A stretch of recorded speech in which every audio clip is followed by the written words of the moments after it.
guess who almost made it so that we cannot stream together this week? This one. Here's what happened on Sunday. We finished the stream and then I was a little bit peckish. So I decided, I should still have some of the leftovers from dinner that we had. And so I did. It was spinach noodles. And I heated them up in the pan because I don't like cold spinach noodle leftovers. Turned on the pan, did some stuff on the computer, quickly went back to get my food now that it was warm, took it off, and then somebody decided to prepare her lunch for the next day, Monday morning, for at work. And suddenly I hear yelling, not in a good way, and Tifa hobbling over to the sink, rinsing her hand. Would you like to show everybody what you've done? You can slightly see it. Can't really see it, but basically I have scorched off my fingertips. Maybe use the middle of the camera. There, now it focuses. You can't see that. It is smooth. Smooth as hell. Tifa decided really to do the Men in Black 1 thing where they burn off their fingerprints. And because she was too lazy to put your stuff to the side to use a countertop, Tifa decided, I'll just put the stuff I need on the hot stovetop. No. That was next to it. But I put my hand down, I dropped something, I put my hand on the stove to hold myself up and tried to pick it up. And then I realized, fuck, that's hot. Yes. It's, funnily enough, it was blistering. It was. It was like all bubbly and stuff. I thought my burn would be a whole lot worse. I was freaking the fuck out, about to call an ambulance. You're gonna go to the doctor. Like, we're not gonna go to the doctor for this. It looks bad. We're not gonna go to the doctor. So we did not go to the doctor. Especially when somebody just burned themselves and they tell you, I don't even feel it. It doesn't hurt. This is the worst thing they can tell you. Yeah, numb isn't good. Numb means you... It was perfectly fine. It's not like... Anyway, it started bubbling a bit. We put some band-aids on for overnight, so... Because Tifa would otherwise scrape over it and make it much worse. Basically. But then the next day, it was just like a super thin layer of skin and liquid, which has now already gone... Or which is now already gone. Now it just feels really weird. Like a wrinkly, but also smooth skin. I wonder if my fingerprints will come back. Like, it's very light. I hope for you they will, because the next time we fly anywhere and you'll get pulled out because of your last name and they check you and they find out that you don't have fingerprints no more. This one is already in the system, but that one isn't fully there anymore. I wonder if it still works. Tifa will never understand camera focus. Anyway, so how have you all been doing since this weekend? Welcome in, Ranger. Thank you for the lurk. Lurking with Eli because Rumi just got exposed for being a demon on stage. Oh no! Who saw that coming? Welcome in, Psycho. Hello, Benjima. Hello, everybody. How are you all doing? Not one bit of empathy in Jack's voice. This must happen on a regular basis. It does not, actually. It does not happen, and I've used up all of my showing empathy when it actually did happen, because I think I was in a worse state than Tifa. I was freaking the hell out. Like, I really do appreciate Jack caring and be like, oh no, this is bad. I do appreciate that. But then for the next 2 hours, we're arguing whether I should be going to a doctor, which I do not see as necessary. So I tell him, if tomorrow it looks like an infected yellow pussy bunch on my fingers, then sure, I will go to the doctor. But otherwise, I'm not gonna bother the doctor for a burn wound. If you burn yourself and there is blisters and it doesn't feel painful, see a doctor. Remember when I had a 2nd-degree burn on my face? That was also perfectly fine, and I did not go to the doctor. When did you burn your face 2nd degree? When I also broke my toe.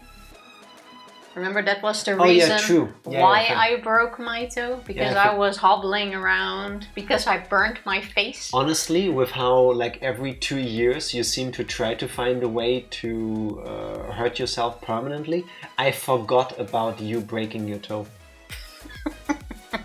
The last time I recall was when you smashed your face open on the pavement. No, that was after. This was like way before. Yeah, that's what I'm saying. Like, there's only so many near-death experiences of Tifa I can store in my recent memory. And every 2 years, roughly, Tifa just adds a new one, and it's too much.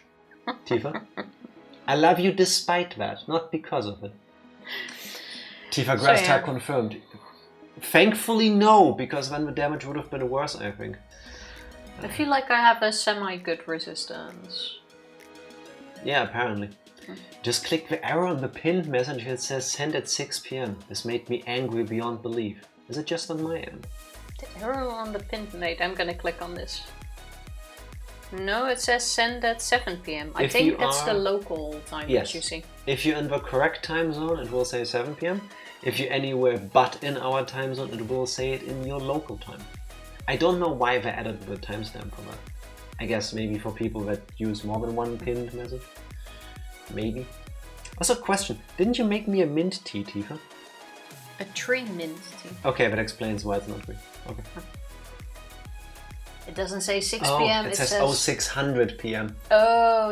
Okay. Oh yeah. Now that you. Okay. Yeah. Now it's annoying. Now it's indeed annoying. 0600 p.m. is just redundant. Yeah. Mine says 11 a.m. See, with you it makes sense, but I feel like at least. Actually, no. I'm gonna click this away and not look at it anymore. It's like somebody prepared for the 24-hour system, but then they decided last minute, nah, let's do AM PM. It's gonna be easier. Well, police find body and weapon, but incomplete fingerprint. Yeah, that's part of what I was afraid of. That would be so funny. I think I would need to press it harder next time for it to be completely gone. Please don't, Tifa. There's still a color difference, but I'm surprised at how well this has healed. That's pretty good.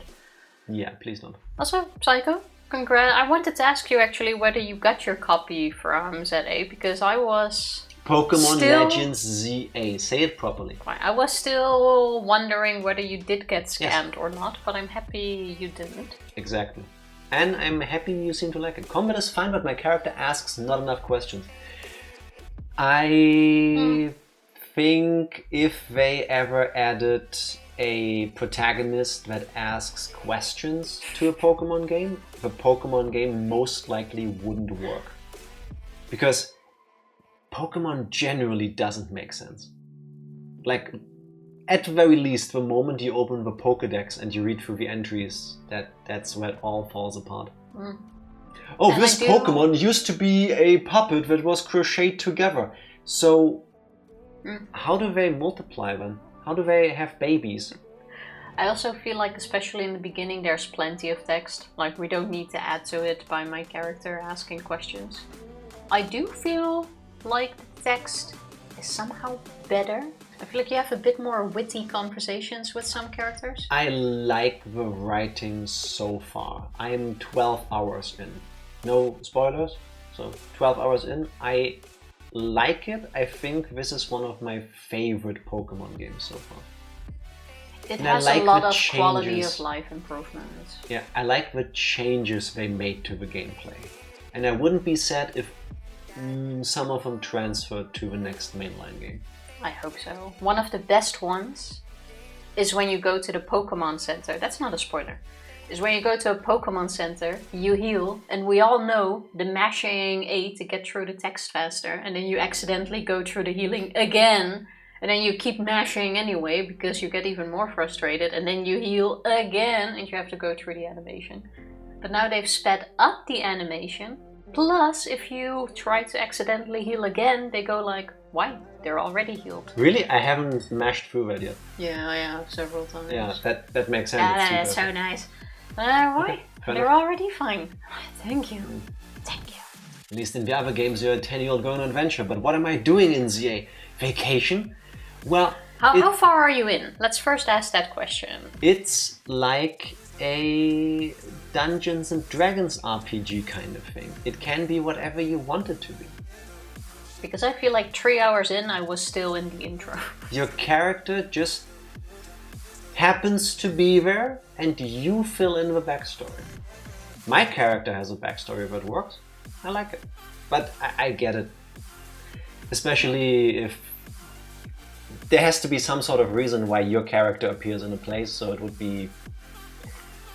I retain my point that Pokemon doesn't need to be deeper than you are a 10-year-old kid.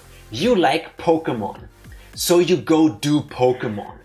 You catch them, you train them, you breed them, you make them look pretty, you make videos with them, you do whatever the hell you want. You like Pokemon and that's why you go do the things you do. I don't need the world is threatened by insert villain here.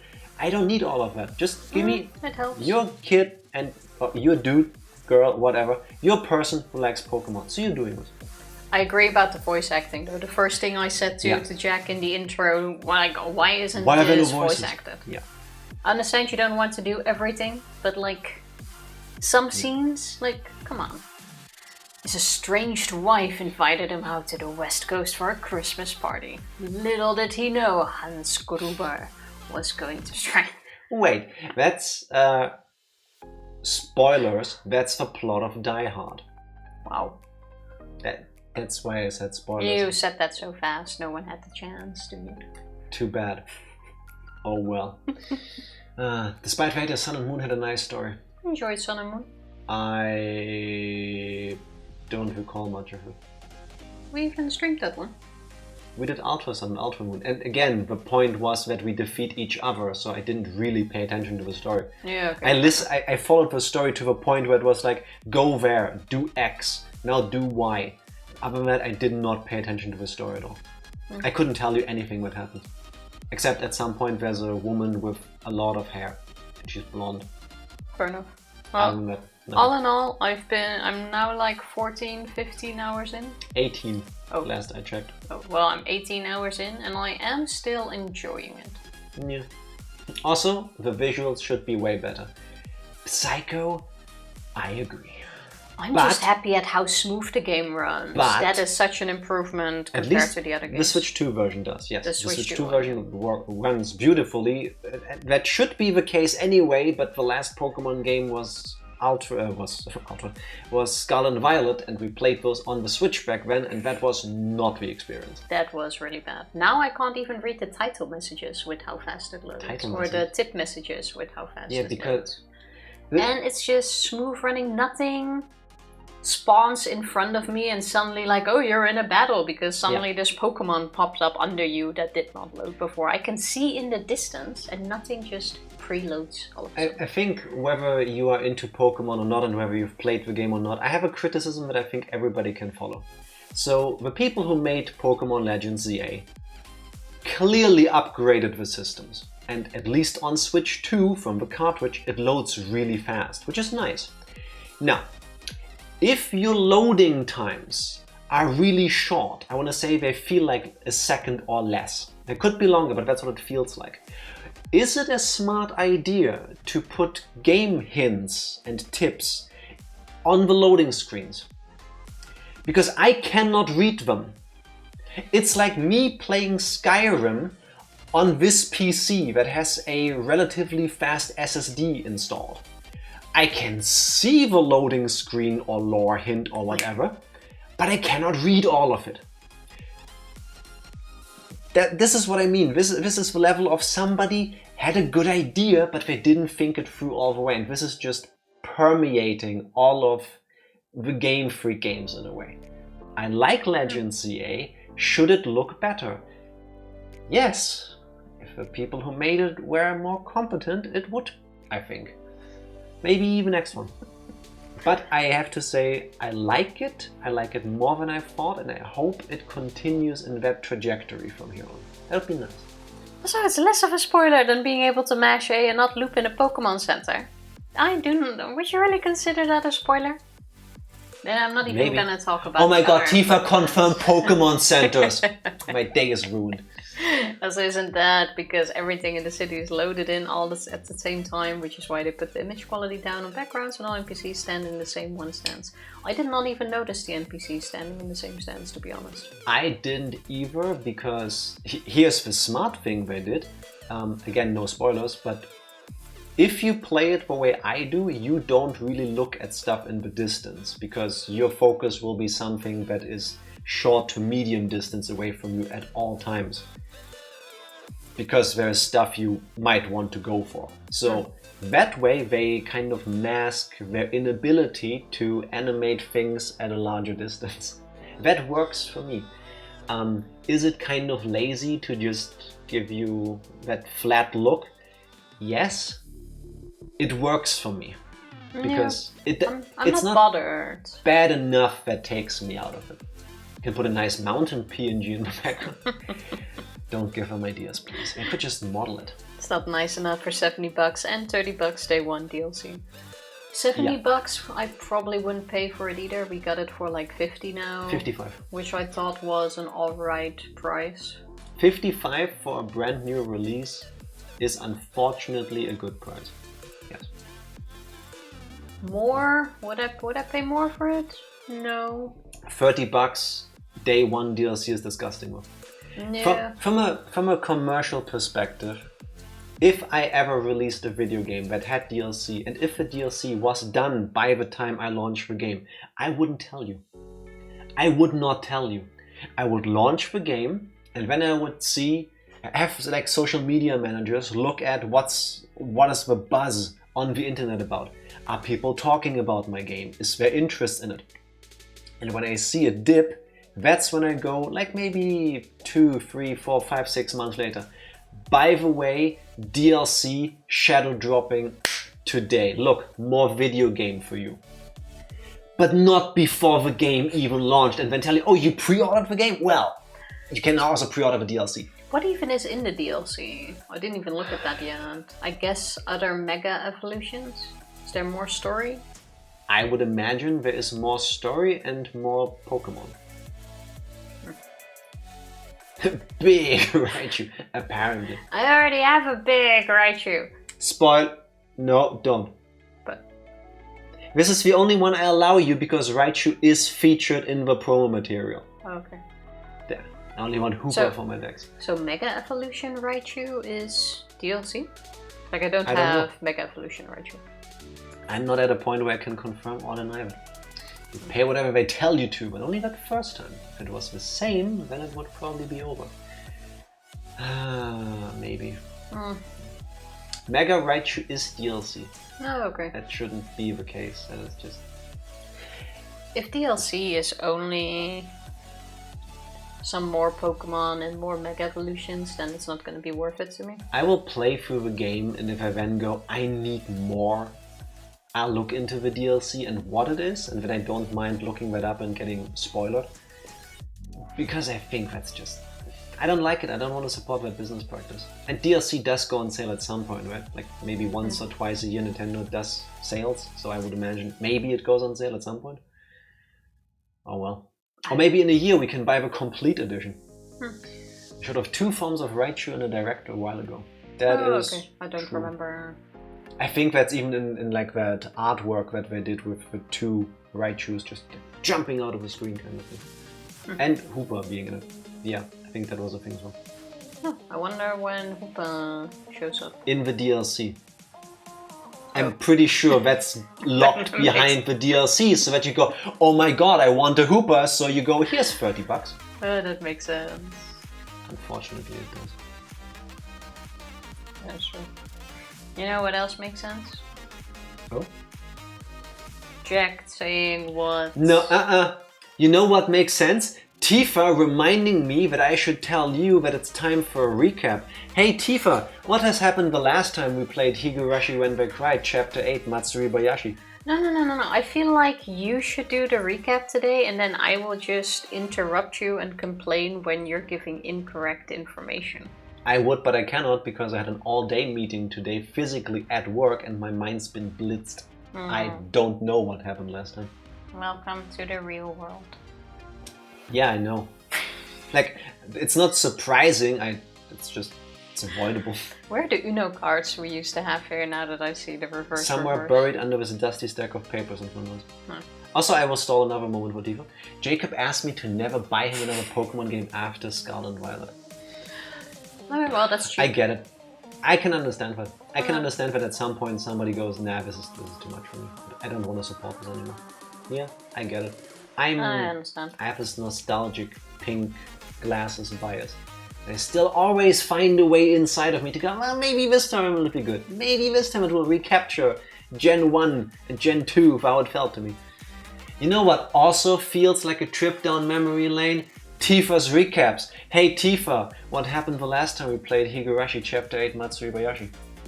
Higurashi When They Cried Chapter 8 Matsuribayashi. The last time we played, everyone thought the idea that the Scooby Gang came up with Scooby Gang came up with to pretend Rika already died 48 hours ago was absolutely great.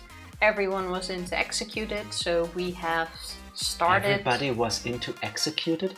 Do you speak the English? I do not speak the English. She'll say the words, but you have to form the sentences. Everyone was in it to execute that plan, so we started I guess a rumor that a dead body has been found and has been brought into Oishi's police station, and that it was Rika Furude, which obviously also landed with the mountain dogs and Takano, who completely started flipping out. The rumor was leaked by the police in the middle of the night at 4 a.m. Because 4 a.m. is the kind of time where you're gonna get people out of bed, so they'll be grumpy and they haven't slept very well, and you will disrupt everything because it kills everybody's timeline. That is true. The police accidentally leaks that they believe Rika Furude's body has been found. The mountain dogs catch wind of this, get Takano to show up, who is super pissed because it ruins all of her plans. And then from that moment onwards, Higurashi basically turns into an episode of 24, where we get a minute-by-the-minute play-by-play from all the different people. So Okonogi and the mountain dogs are trying to find out what has actually happened, and they're calling their people, and they're trying to get this done as fast as possible. They already believed that Tomitake has betrayed them, so they've been trying to track him down in the meantime. Exactly.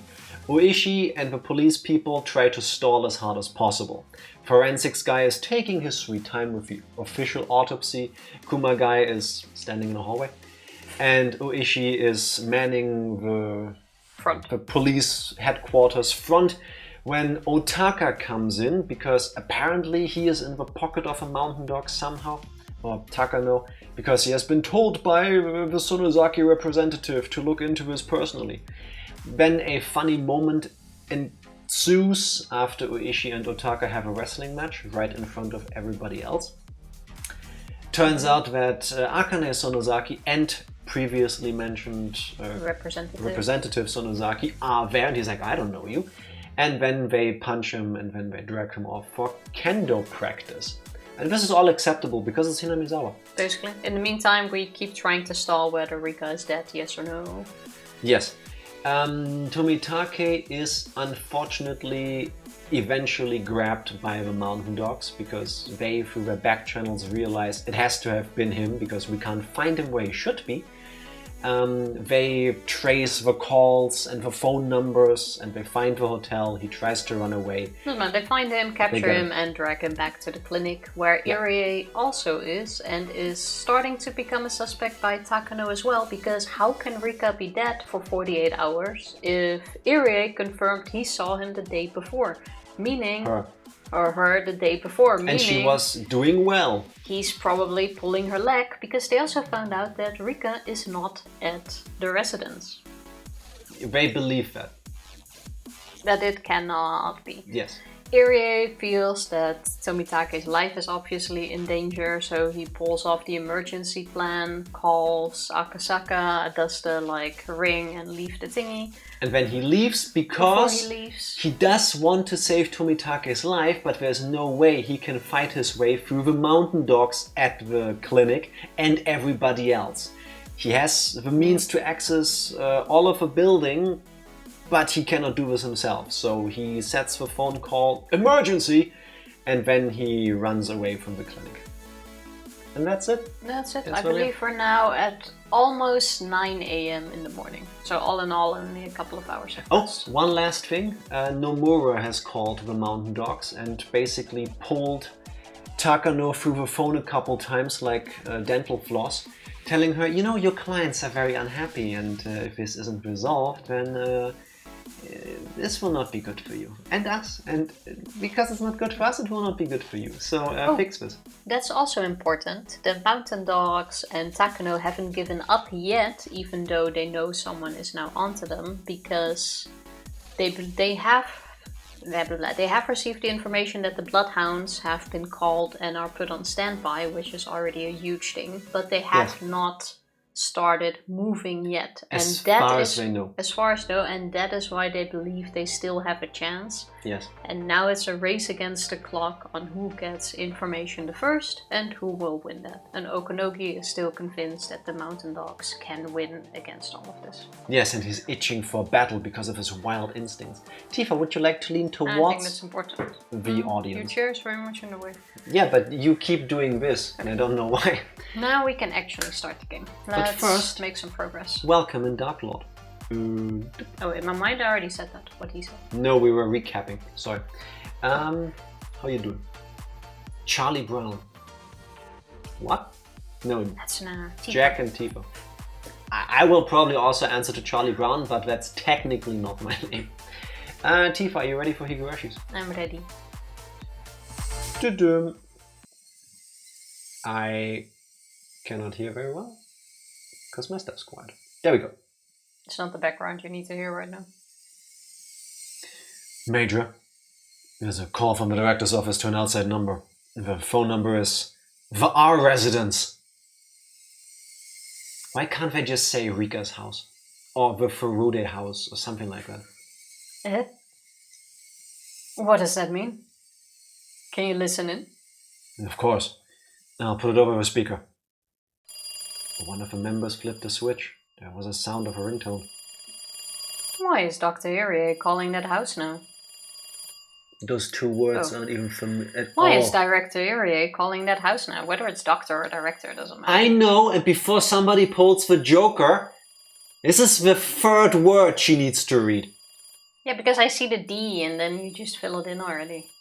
I'm sorry, can I have that line again, completely out of context? No. Tifa only has eyes for the D. Maybe R really is at home and he's trying to let her know that Tomitake has been captured. That might be it. He has no idea we're listening in. What was Irie going to talk about? I think it's Takano. Takano waited patiently to eavesdrop on a conversation. This is omniscient third-person narrator. Yeah. Oh, my nose so itchy. And there was nothing but a ringtone. That made it worse. It had been over 30 seconds. There was no answer. Nobody was home. If it's my family, you need to call for at least 2 minutes before someone picks up. Probably. Especially with the house line back then. Why would you call the house line? Because everybody has mobile phones. I said back then. Oh. The director sure is patient. I guess he's sure that she's home. You're a mountain dog. That's a different mountain dog. Mayor! No! Major! We have the director on the security camera at the back door. The black and white quad display monitor showed Irie running out of a back door. What's going on? Who's calling from the director's room? But who was phone, people? Takano became utterly confused, but the ringtone continued. It couldn't be. Takano finally realized what was going on. It's a trap. He knew we were listening in, so he made a fake call. Irie is a traitor. Catch him! Security room on the first floor. Stop Director Irie. The target is heading to the staff parking lot from the back door. The two mountain dogs who were playing cards in the security room on the first floor jumped into action. Sus indeed. The security room was located next to the back door, so Irie was still within reach. Irie had made a serious mistake by not having a phone to use mobile. Could have left the clinic during the 30 seconds Takano and her men were listening to the ringtone. But when he got to the parking lot, he realized he forgot his car key on his desk in the director's office, so he had to go back and get it. Oh my god. At this point, I probably would have run. Yeah. It was only at this point that he realized he shouldn't have gone back. He should have escaped on foot. But Irie wasn't used to emergencies, unlike Akasaka. It was a typical mistake any normal person who had never gone through anything dangerous would make. Although he made mistakes, he didn't forget to call Akasaka. Yeah, that's true. And then he also quickly checked if he turned off the stove, if he locked the door. You know, the usual thing. People usually become extremely clumsy when they're in a rush. Or making their lunch for the next day at work. I didn't know you heated up the food. Tifa, it's a stove. What do you think it's used for? To cool things? Yeah, if I know you used it, I wouldn't have put stuff there. Imagine using one of the countertops. Which was full with Imagine dishes. cleaning up one of the countertops. Imagine, huh? All he has to do was to turn the key, but he couldn't even do that smoothly. He kept turning the key. And finally the engine started. Irie still thought that he was alright. Even if one of them questioned him, all he would have to do would be to say that he was going out to get something. When he released the handbrake with his sweaty left hand, he saw two of the mountain dogs dashing out the back door. As the two of them looked around, Irie's eyes met with one of theirs in the rearview mirror. He pointed at Irie's car and the two of them started running towards it. The two of them looked extremely serious and certainly not like they were chasing after him to return a dropped pen. If you drop a pen, you lost it. Oh! Irie's body was soaked with sweat. Before the two of them could jump on the car, Irie stomped on the gas pedal and the car took off after spinning its wheels. If you ever need to make an emergency exit in a car, don't slam the gas, because your wheels are gonna spin without traction. Of course the dogs didn't give up. They got into their own car and started to chase after Irie. It would have been way funnier if, like actual dogs, they just ran after the car barking. That would not be funny. Security to base. The director is on the run in his car. Do you want us to force him to stop? Major! This is Takano. He's probably headed to the Furude shrine. There are too many people there, so it will be impossible to catch him. Fine, don't worry about injuries. Don't let him go. Stop him by any means necessary. Roger that. We'll force him to stop. Send backup just in case, over. Roger that. We'll send Nightingale's backup, but don't wait for them. Stop him right now. The mountain dogs had Irie's car in view as it ran away at full speed. They have to find a perfect spot and timing to stop him. It's not easy to drive a car when you're in a rush. Of course, the more you step on a gas pedal, the more speed you gain. But when you're in a hurry, you can't control the steering wheel well enough to escape quickly. Depends on the car. Irie could see his pursuers in his rearview mirror and was completely distracted by that. He was driving carelessly. His driving was so reckless that he could easily get into an accident on his own. As the fear was driving him into confusion, he made a wrong turn. And that mistake made him even more confused and panicked. Come on, director. You're going to lose your license for driving like that. Although the two guys were ordered to stop him, they were starting to think Irie is going to get into an accident without them doing anything. They'd rather not drag this into a car chase if they didn't have to. What are they in now? Are they in a car? Apparently, yeah. Or are they just still standing there watching him? No, they're following him in their own car. This is Phoenix 1. Wait, I have to do his face. That was very convincing, by the way. Second one wasn't. This is Phoenix 1. Security vehicle coming. The commander! Security vehicle here. We're still chasing him. That answers that. We're on the path through the forest near the 5th district. Not sure of the exact location. There's a tree on the right and a tree on the left, in case this sounds familiar. We are heading your way as your backup, as per HQ's orders. Estimated time of arrival is in 15 minutes. Don't wait for us. I don't think we'll be there in time. 15 minutes? Oh wait, they were in... At the Okinogi Gardeners. Yeah. In Okinomiya, I believe. Okinogi grumbled. He had to leave Okinomiya in a hurry to respond to Major Princess. See, if only we read the line, that would have answered the question. Because of the distance, there was no way he could get there in time. Even so, he was still ordered to provide backup. He could have explained, but the princess wouldn't have listened to him anyway. The mountain dogs who were with Okonogi smiled bitterly. In which direction are you heading? In the worst case scenario, we'll end up leaving town. Don't let him. We'll comb the hills for him, so break his legs. Is there anybody else? Any weapons? It's in the middle of the forest. There's nobody around. We have one submachine gun in the security vehicle. The guy in the passenger seat reclined it and climbed into the back. He lifted one of the two seats and took out a black machine gun. The paint on one corner was coming off and the shiny silver metal was exposed. It was a machine gun, but it didn't look as powerful as an ordinary one. Why didn't we already use that? Is this really what's important here? It's a gun! However, once the dog extended a shoulder stock and set it in place, the weapon looked far more vicious. It's an MP5, correct? Is it A5 or SD3? The man in the back seat looked at the uniquely shaped gun barrel. It was thick and long. Want to see my uniquely shaped gun barrel? Tifa, if you feel like your gun barrel is very uniquely shaped, you might see a doctor about it. It's cucumber shaped. Thank you. Could you just read your line instead? Oh, that's me. Yes, now it is. It's SD3. It has a silencer as well.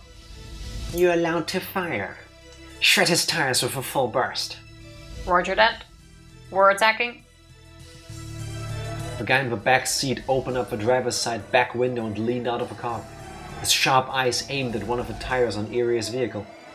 It was a straight road. Iria's car was weaving, but not enough to avoid a shot. The pursuers had his car on their sides. They were trying to get as close to Iria's car as possible, but they were afraid they might get caught up if overturned. They soon decided that this was as close as they were going to get. I'm going to fire on the count of three. 3, 2, 1. No, sorry. You cannot say on the count of 3 and start with 3. That's illegal. That's a party foul. Also, do Fire. you fire on 3 if you would go 1, 2, 3, or do you go after 3? That's the next problem. But also on the count of 3. 3, no. Also, Psycho, to this day, one of the smartest things I've ever done was to make that X-Lock emote with Tifa shooting a gun. Genius. Genius. Fire! The sound a machine gun made was a lot quieter than what people would imagine. But its power was unimaginable. One of the tires on Iria's car was cut to shreds and collapsed in a puff of white smoke. I think they already explained there's a silencer on it. Because one tire collapsed, all of a sudden Iria's lost car... Yes. But there's still a sound. It's a silencer, but it only dampens the sound. It doesn't make it mute. That would be adorable if it went pew, pew, pew, pew, pew, pew, pew, pew. Because one tire collapsed, all of a sudden Iria lost control of his car. He tried to steer away, but that made things even worse. As it spun, Iria's car drove off the shoulder, off the road, and slid down the slope into the forest. Hopefully into where Satoko's traps are.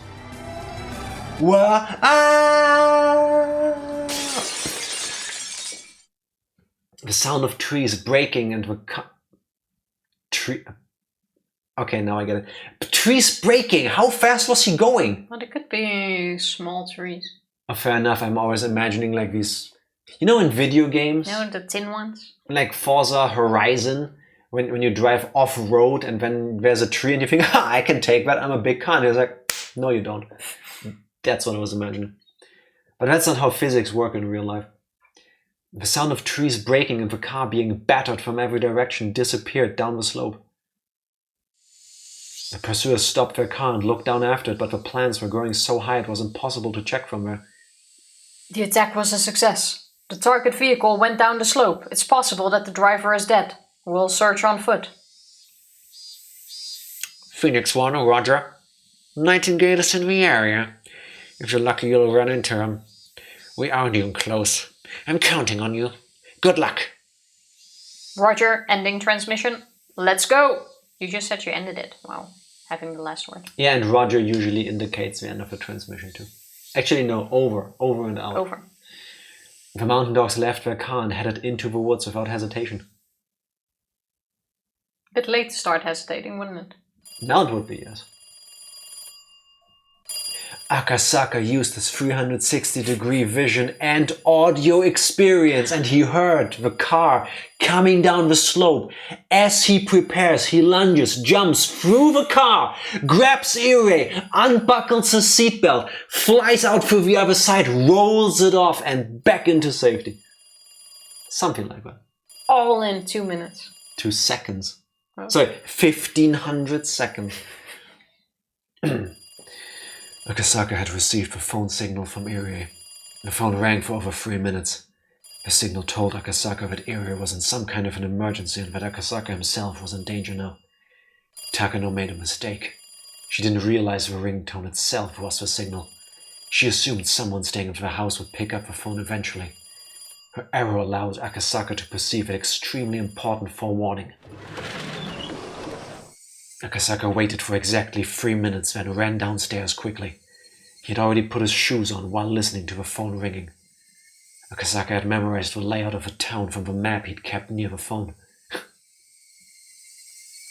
I can just see the montage of him like looking at the map and just the data appears before his mental like third eye. He knew the shortest route to the Sonozaki residence, as well as a number of alternative routes, just in case the shortest route was already blocked. People would be surprised to see a stranger coming out of a house, but Akasaka didn't care about that at the moment. He had to get to the Sonozaki residence immediately. However, the observers would see him, and that was a problem. They'd soon come after him. Upon finding the house empty, they'd assume the man who ran from it knew something. Once Akasaka left Rika's house, he had to be prepared to fight. He relaxed his shoulders and reached for the doorknob. Ooh, suddenly Legend of Zelda music. Major, there's a message from the unit observing the R residence. A suspicious man just exited the house. What are you doing with your hand? I was wondering whether it was a... No, you cannot do that hand motion. What? I was wondering whether it was a radio message. I was wondering if it was the mountain dogs for a radio transmission or something else. Thanks, Tifa. Only you. No, everybody. Only you. Very new wave. If this is what's called new wave, I need to look up more of it. A man? Who is it? Actually, I don't care. Just catch him. Loud and clear. We'll pursue and stop him. Why do you think the mountain dogs talk like that? Because it's through a message or through a radio. But they're sitting in the room with her. Also, just because you talk over a phone... It says loud and clear. It was only 10 a.m. I talk like that over the radio. When do you talk over the radio? I have had walkie-talkies. Never with me. No, that's true. Why not? Because there's never been a need. But I even remember when we went to France once. We went with my grandfather and 2 cars. Mm-hmm. And back then it was so expensive to actually call because you paid by the minute. over the mobile phones is what Tifa's talking Over about? mobile phones, so we bought 2 walkie-talkies with a larger range. Okay. So we could communicate by car, like I was in the car with my grandfather with the actual paper map and the walkie-talkie. My parents were in the other car, one also having a map and a walkie-talkie. And we would communicate over that on where to go on the map. This is T-Bird. Come in, mother unit. T-Bird. Confirm. Mother unit, do you read me? That's the best memory I have of a walkie-talkie. Okay, question. How often did you use the walkie-talkies during your trips? Quite often, at every turn. Or just check how things were going. Okay, fair enough. So, despite the upfront cost of a walkie-talkies, it was still cheaper than staying on the phone open. You know, you can also see each other in the cars, right? Just check. Yeah, but on the highway you often lose sight of one another. It's not always possible to drive right behind one another. Fair enough. Traffic lights get busy. I get it. It was only 10 a.m. It was a lively morning. You cannot expect somebody to be able to read when you pull that face. So, my finger is really itchy and my nails don't work, so sometimes teeth are really effective. Great, so fix that so I can read. Teeth are effective then. No, teeth are ineffective. You can still read? It's like we're sitting next to somebody who's shitting themselves. And, yeah, no, just go on. Mind your own business. It was a lively morning. Many people were getting ready for the festival. Akasaka weaved through the people going in the opposite direction and ran down the stairs leading from the shrine. The mountain dogs were already chasing after him. There was a significant gulf between the happy faces on the villagers and the serious faces on Akasaka and his pursuers. He could hear them coming up behind him. He didn't even need to turn around to check. Akasaka held his breath, focusing all of his senses to their limits as he sprinted even faster than he usually could with all his might. That's how you fall over. You should breathe when you run. The success rate of an escape depends on the distance between the pursuer and the pursued. Even a little distance makes a difference. Akasaka ran down to the bottom of the stairs like the wind, then headed in the opposite direction away from the Sonozaki residence. Of course, this wasn't a mistake of his. He just wanted to lose them. Shit, what speed? Does he have wings on his feet or what? The observers weren't ready for this chase. They never expected a fast and fully grown man to run out of a house. They assumed it would be a little girl. That assumption was their mistake. Rika ate her spinach. She did. She ate all the spinach. Besides, Akasaka's locomotive-like power was nothing like that of normal people. Suddenly I'm seeing Eyeshield 21. You know exactly. This is not a spoiler, but Eyeshield 21 is a manga and an anime about... It's anime football, like American football. It's one of my favorite animes. It's amazing. It deserves a remaster or remake kind of thing. Eyeshield 21 never gets old. At some point they introduce a character on one of the teams, and I think his name is... I forgot. I literally forgot the name of the guy. But he is like the running back dude, and then they have another guy who always throws the pass him. I think that's the quarterback. And then they do this thing like, slant! And then he just launches the ball, and then the other guy goes with a whole animated sequence where he basically turns into this half human, half and he actually does a and then he just runs straight lines like a train. Beautiful. Ranger, that is an anime for you. If you haven't seen it, Eyeshield 21. I think it's aged a bit. Yeah. But it is still absolutely wonderful, and every X time we rewatch it. Eyeshield was by the same guy who made My Hero Academia?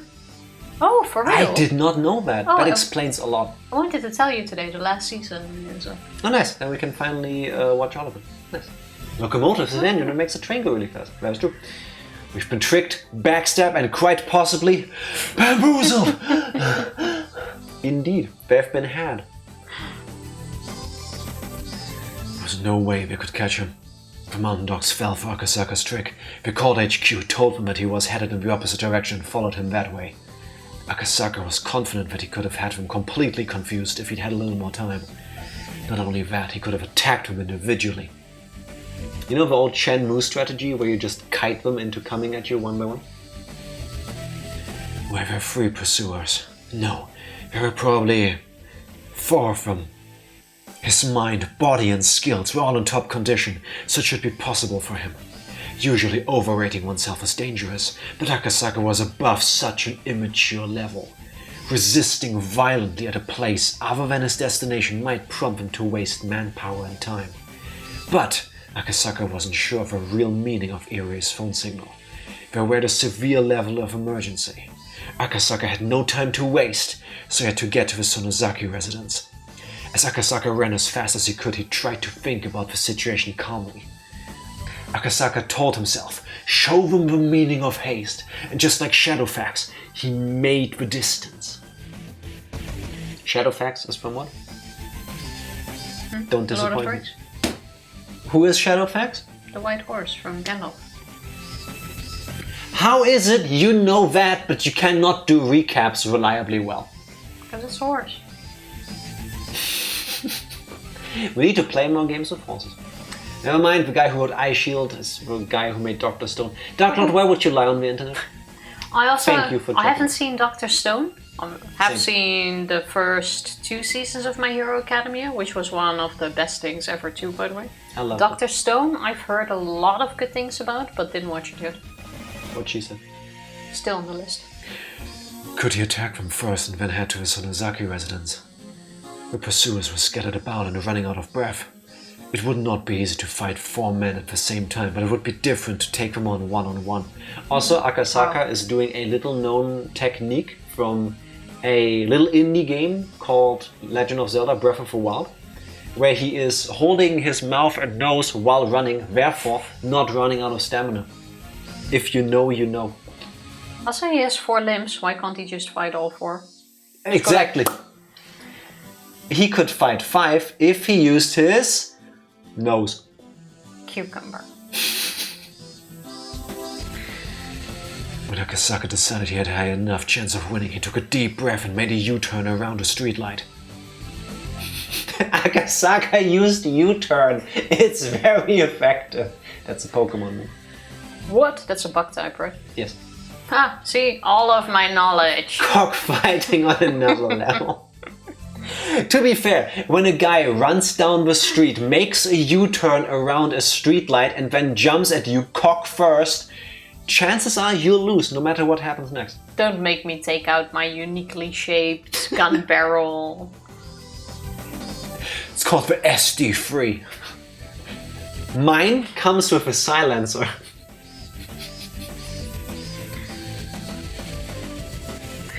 I would press A at this point, but it's not. Sorry, I had to jiggle for a moment. I think it's probably hurt him more than me. It depends on how you use it, you know? It's about the motion of the ocean. The mountain dogs were surprised to see that the man who was running away from them was now running towards them. They prepared themselves to fight. But before Akasaka even reached them, he already had everything all planned out in his head. He had calculated how many blows would be required to take them all out. We're still talking about cockfighting, right? Can you even calculate that without having seen who your opponent is and Tifa, what they're capable you've of? never seen The Matrix, have you? Fair enough. Or anime? Yeah, I guess. Have you seen Dragon Ball Z? There were no calculations there. Please stop that. This guy sounds a little too cocksure.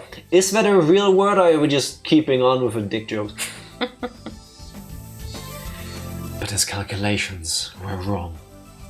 Without even needing a second blow, the first pursuer dropped after one Akasaka's legendary armor-piercing punches connected with his face. And while the first was still in the air, his second armor-piercing punch took out the second pursuer. You hit him with all 5 fingers. In his face. In the face. Punched him so hard, he ran through the skull. Cocksure means you're foolhardy or too confident, like a cock off a walk. Oh, that makes sense. I'm not surprised that's an actual word. I'll take it. I believe you. You are my #1 source of knowledge of the English language, so.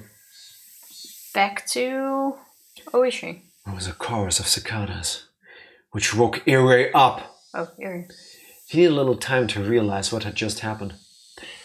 Akasaka punching the mountain dog guy so hard, the sound woke up Irie across town.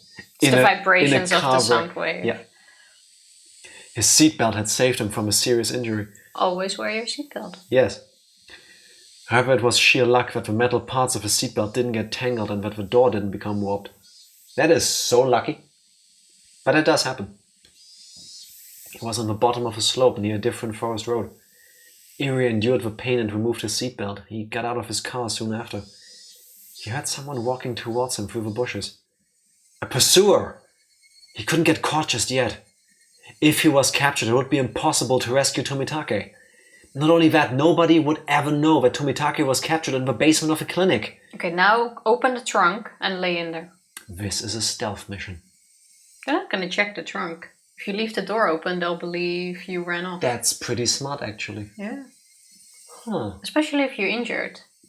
You still need to try to outrun 2 mountain dogs. To be fair, though, if he can hear them walking through the forest, they could probably hear him opening and closing the That's trunk. not how these things work. True. Yeah.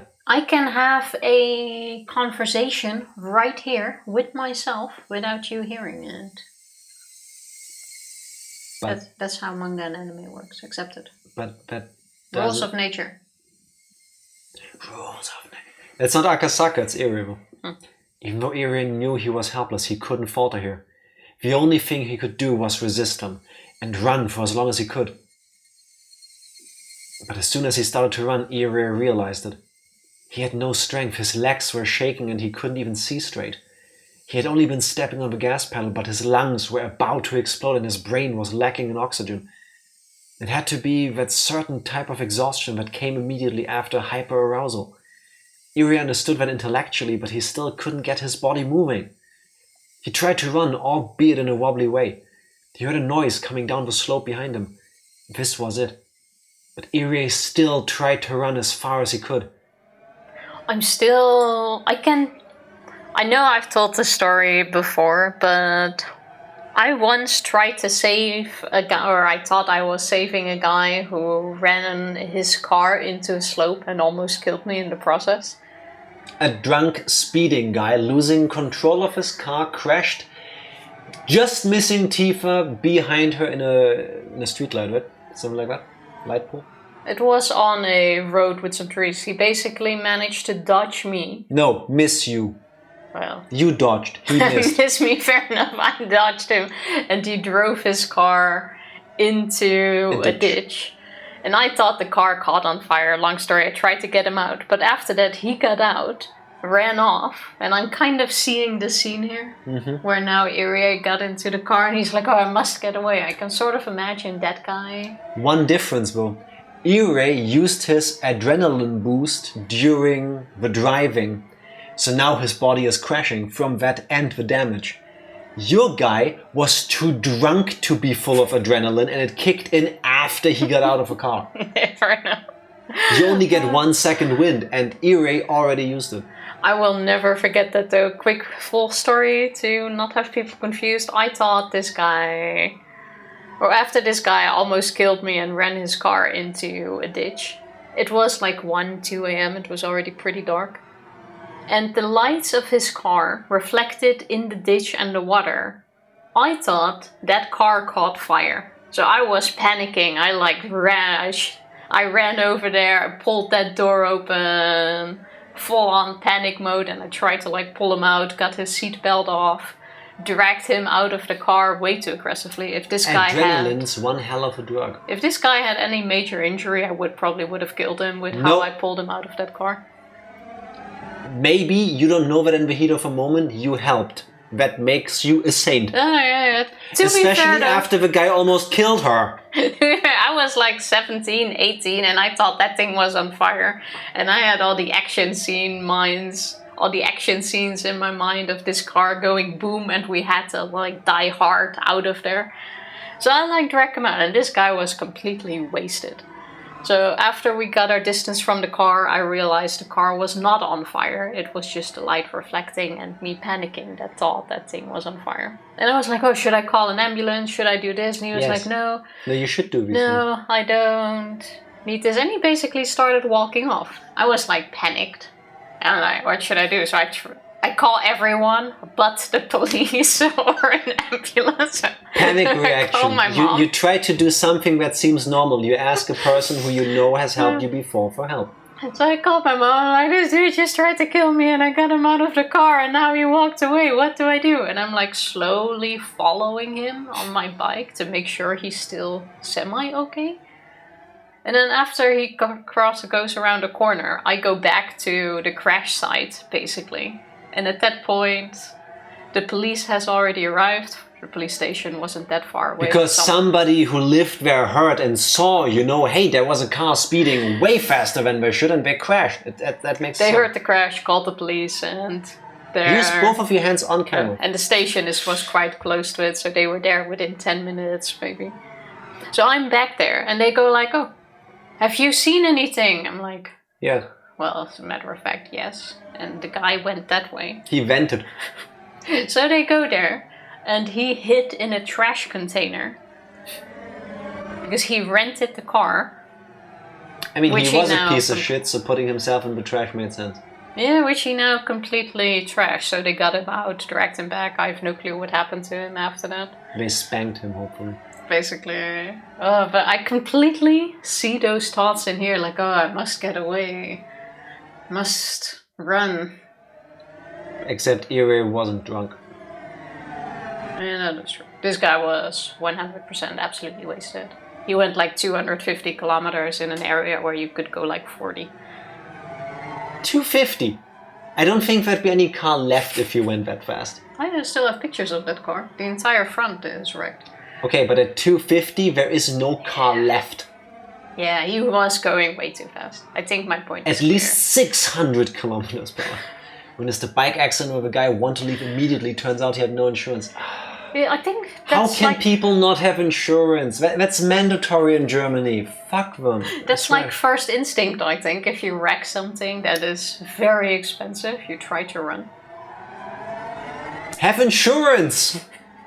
And don't do stupid shit! They don't normally go 250 on the Autobahn? No, they don't, because it's senseless. It's stupid. All you do is waste gas. Are there people that go ridiculously fast on the highway over here where they are allowed to? Yes, because they are allowed to. They also do that illegally, but that happens everywhere. Yes, but the majority of people just drive at a normal high-speed pace for a highway. It's not that all Germans go speed! I feel like it's mostly tourists that drive faster. A lot. Or Dutch people, because we... You just said tourists. technically they're tourists too.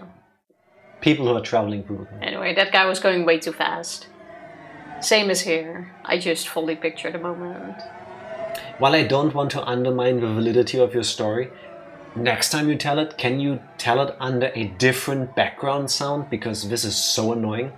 I feel like this sound was very fitting to the moment. But now that I realize, it's like... Now we're ready to move on. Yes, Tifa, you are. Reminiscent.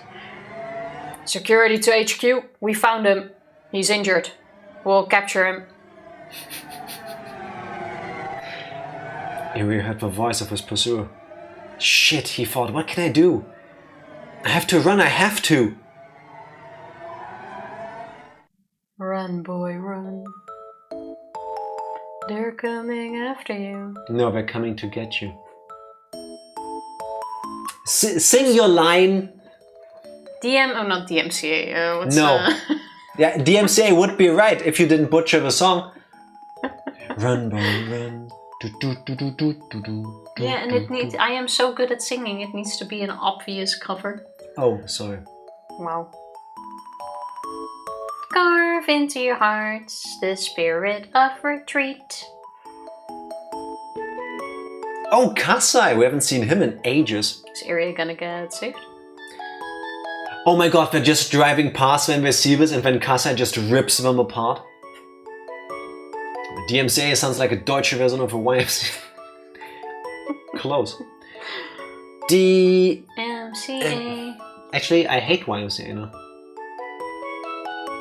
That thing is used by Trump. Oh, that song. A lot. Yeah, it kind of lost its fun and jest for me, but... Dicks makes cocks. Ass.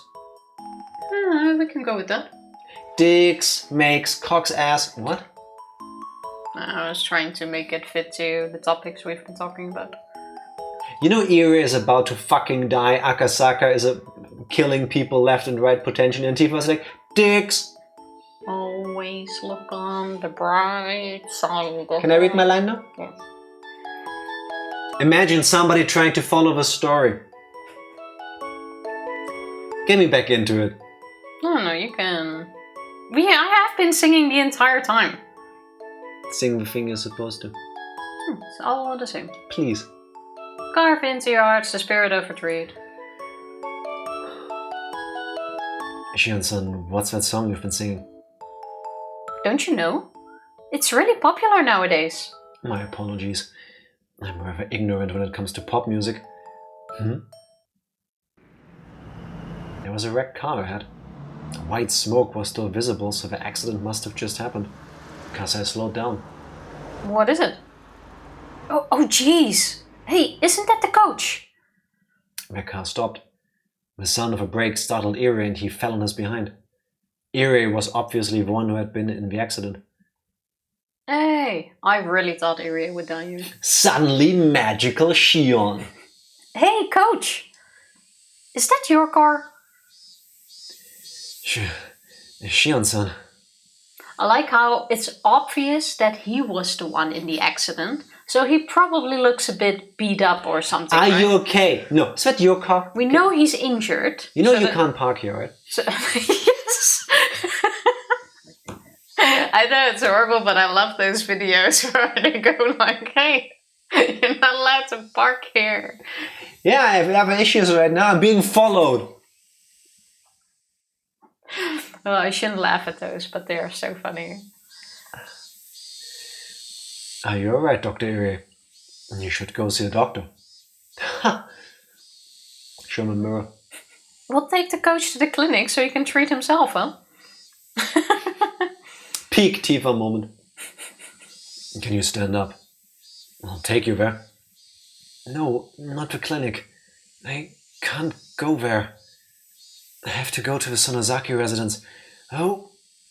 Coach? Coach! What's going on? This isn't good. Wait, I only think about this now. We never included Shion. How can everyone believe? Shion was never in the loop. Of course Shion has been in the loop. Then Do why you would really think Mion didn't get told? Shion didn't get told by Mion in all of this? Based on we should bring him to the clinic when this operation Rika is going on? Yes. I do believe she has not been brought into the loop. I thought that was just a joke, honestly. I somehow doubt that. Let's find out. Because I looked at Irie's car and looked around that area. Because I looked at Irie's car and looked around the area. Then he whispered to Shion. Shion-san, he must be in some kind of trouble. What kind? Gambling. There are bullet holes in Dr. Irie's car, and they don't seem to be from an ordinary handgun. Really? You take that end. Let's get him to the main house. Not you take his arms, you take his legs, you take that end! The two of them loaded Irie into the back seat, got in the car and left in a hurry. Mountain Dog's just standing there. Mm-hmm. We have to ask the coach what's going on. He can't go back to the clinic. I wonder what he means. It sounded like he was running away from someone there, but I don't know. It's obvious that he was involved in something dangerous. Hey, where are you going? Shin was confused as to why Kasai suddenly made a wrong turn. Dr. Irie's pursuers aimed for the tire of his car. They wanted to capture him alive. His pursuers are likely close by. Are they after us? There's no car behind us and nothing in the air. In this area we'd be impossible to follow unless they're tailing us. Isn't it a straight road? I'm going to make another left turn just to be safe, and then head to the main house. Could you watch what happens behind us? You got it. Okay, maybe not a straight road. Security to HQ. The target was picked up by a civilian vehicle. I'm sending the license plate number and the car model. Roger that. Nightingale, your target is a civilian vehicle now. Search for it immediately. Try to capture Dr. Irie alive. What did I just say? Because I don't know what I just said. You somehow managed to mix doctor and director in one word. I think I said Dick Rector, which is a horrible nickname. Try to capture Director Irie alive. Neutralize the civilians as well, dead or alive. I always thought neutralize target means to kill them, but I guess it's like a at will. Let's neutralize them. Unconscious, kill. That's what I just said. Are you sure? Are you going to find him? Don't worry. There's a tracking device on the director's code. Nightingale's vehicle can catch the signal and I can pinpoint where he is.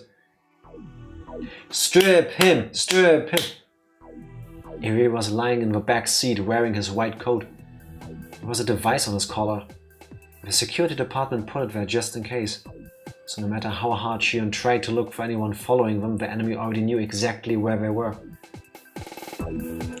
This is Nightingale 3, we found her vehicle. It just made a turn by the watermill. There was a map of Hinamizawa on the table in the security room. The path by the watermill led to a certain private property. It belonged to the Sonozaki family, and the Sonozaki residence was the only building on it. Major! Oh my, like rats in a trap. This is Phoenix 1. Nightingale, don't head in yet. Phoenix will join you in just a little bit. We're going together. This is Nightingale 1, understood? Over. Oh my god, why are these people so bad at this?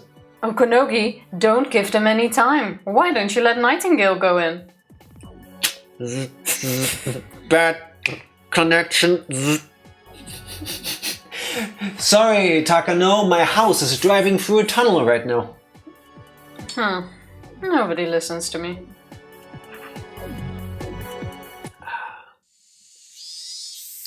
How about before we go explore the King Dungeon, we take a short break? Sure. BRB. BRB. We're back. We are. I'm happy you enjoyed the break, Benjamin. I love your dedication. I truly, truly love it. Blah. I feel like I'm getting a hankering. Sorry, can you read this in the most British way possible, please? Suddenly I forget how to do a British accent. I feel like no, I can't. I feel like I'm getting a hankering for beef gravy and peas, but there's no British pie shop anywhere near here. Excuse me, British? The T is silent. Make it yourself when you get a chance. Are beef gravy and peas hard to find in a supermarket where I guess, yeah. I don't usually see that over here either. I mean, you can buy beef, you can buy stuff for gravy, and you can buy peas. But I think Dark Lord wants it now and not when he gets home later to make dinner. Plus, that's not really the same thing, is it? You know. Thinking, do I see beef gravy in supermarkets? I guess for all with those bags that you need to add some water to. Yeah. Or those nasty jars that you sometimes have with like these weird pieces floating in it. Beef bouillon. Yeah, yeah. Yeah. And then sometimes they're a bit harder already because it gets a bit older and then you have this dried up fat. Yeah, I mean, the fat. I think that's something else actually. Forms a layer that makes sense. Yeah. I mean, they're probably delicious. I just always find them unappetizing. If you look at it like that, it's nasty, yeah. I mean, together, yes, the alternative is a cheap beef pot pies from the grocery freezer. Fair enough. Can also help with the craving. I've never had a pie from a British pie shop. Yeah, because with you, it's just called pie shop. No? Yeah, it's like when you go to Switzerland and you buy cheese. Isn't it all Swiss cheese? No, it's not. Benjima, next time we get to hang out together, we need to go and get a British pie. Together with a Jamaican pie, and then we can see what's better. I'm pretty sure it's the Jamaican one. Have we ever even had a pie from a pie shop? Because I don't think I have. Jamaican one? Yeah, but like a British pie. No, I don't think so. I don't think so either. I've never been in a pie shop. Yeah, same. I had a chicken pot pie once. That was tasty. But not from a pie shop or from Britain. Dark Lord, you're making me hungry. The Sonozaki family's basement had a security system which displayed images captured from the various security cameras on the property. Of course, it wasn't as high-tech as the one at the Erie Institute. Also, is it me or is the game extremely dark right now? Yeah, we're in a basement with barely any light. Okay. It's a dungeon, kind of. It was in the room of a second... It was in the room... First, Patty. 2, I don't want a London British pie experience. Fair enough. Oh yeah, true, that was a patty. Yeah. It's different. AKA my apartment. Fair enough. Oh wait, no, but I was thinking... I was misreading that. Psycho, I think sometimes you should turn on light if your apartment is like this. I think the human eyes need more light than this. Unless you're like super light sensitive, I guess. In which case, Just Oh. a tiny bit. Also, what is a patty pie? Like a pie with patty dough? It's a patty in a pie. Or a patty in pie dough? It's like, yo, dog, I heard you like pastry, so we put the pastry in your pastry. Oh, I would eat that. Patty is a Jamaican spin on a Cornish pasty, very different from a pie. Okay. No light shall disturb the darkness. See, Psycho, that's how I felt for the longest time too, but then I met Tifa. No. I'm sorry, that was... I'm 14 and edgy, but also kind of sweet. Yeah. That was really deep. Patty pastry, but pie form. Okay. I would go for that. I really enjoyed the patty dough. Ugh, get a room already. We have an apartment. I mean, we're renting, but we have a whole apartment and we're in a room together right now. Yeah, technically, we got this room. Look, we're also hand holding right now. Don't make it weird. You. It was in the room on the second floor of a... The fuck is that word? A gas show? Gas hole.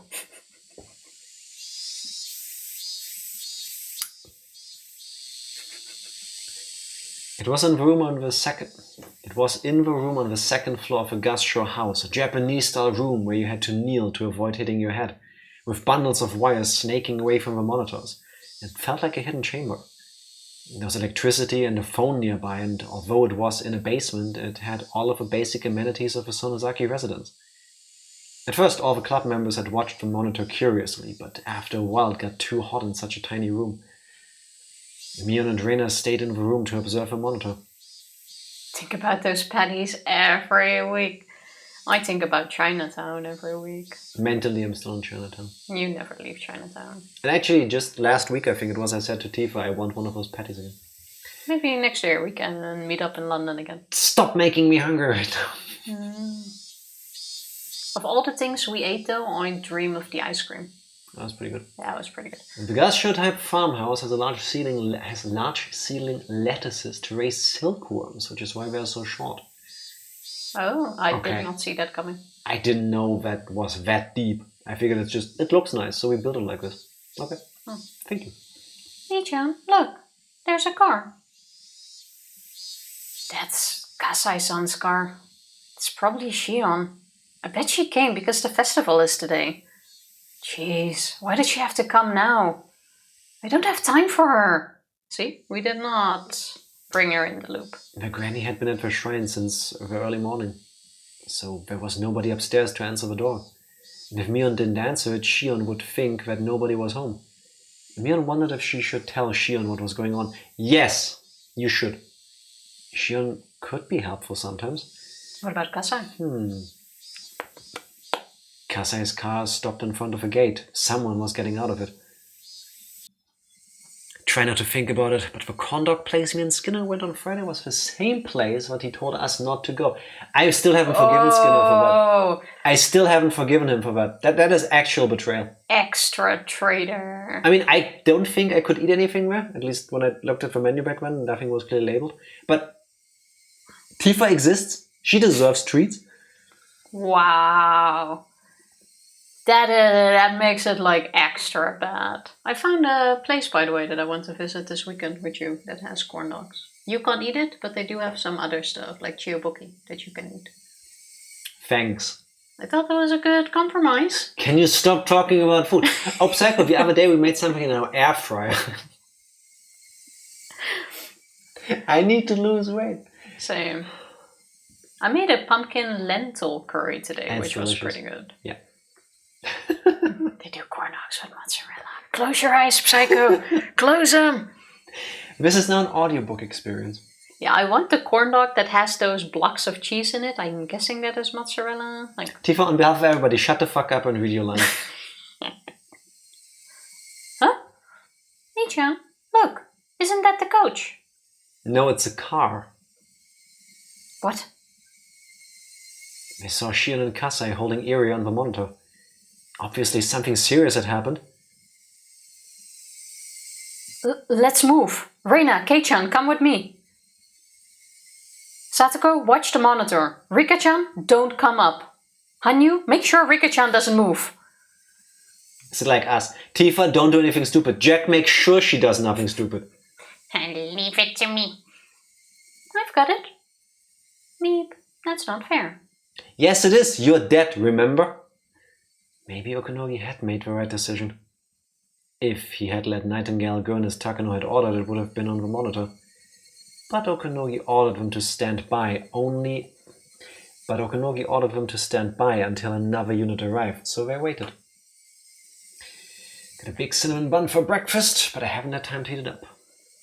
Cinnamon bun. Yeah, I'd like Psycho. to make lemon rolls again. I guess it's just one of those days where I will keep swallowing extra because I'm suddenly starving and I've had dinner before stream. So Mion didn't notice that the enemy was about to attack. By this time, there were many vehicles belonging to the mountain dogs parked by the windmill. Okunogi and Phoenix 1 had joined with Nightingale and they were getting ready to head in. However, it had been a good idea to leave Satoko to watch the monitor. And if Mion hadn't gone out, Irie would have been killed. Mion didn't know it yet, but Irie was their only hope of rescuing Tomitake. So, as a result, entirely by circumstance, they did everything correctly. Sis! I wonder if she's gone to the shrine already. To the what? To the shrine. To the shrine? To the shrine. I said that. Shion! Fucking bitch, get in here. Hey, where did you come from? Ah, you were in the basement, weren't you? Shut the fuck up! I'll tell the hack you were playing down there. Who cares about that? How is the coach? Coach! Is he alive? Huh? Are you all in trouble too? What's going on? Shi-chan, listen well. It's like this. Coach! What happened? No, I'm sorry. The mountain dogs got Tomitake-san. He's in the clinic's basement. I got into an accident while they were chasing me. Irie explained everything he could while enduring the pain. Everyone was happy to see him safe, but Mion's expression quickly grew stern. Then she asked Shion a question. Is anyone after you? Nobody was following us. Come on, let's go in. I have a bad feeling. They heard the sound of a car approaching. And it wasn't alone. Who could it be at this time of the day? It was a waste of precious seconds to even think that. Is this where Kasai is gonna get his Hodor moment? I hope not. I hope not either. You idiots! They are after you, Shion! I'm telling you, nobody was following us! Less arguing, more not getting shot. Kasai picked up both sisters and ran through the gate. Like potato sacks. Yeah. One under each arm. Let's go to the basement. It'll be safe there. Mion-san, there are lots of strange cars approaching. I know.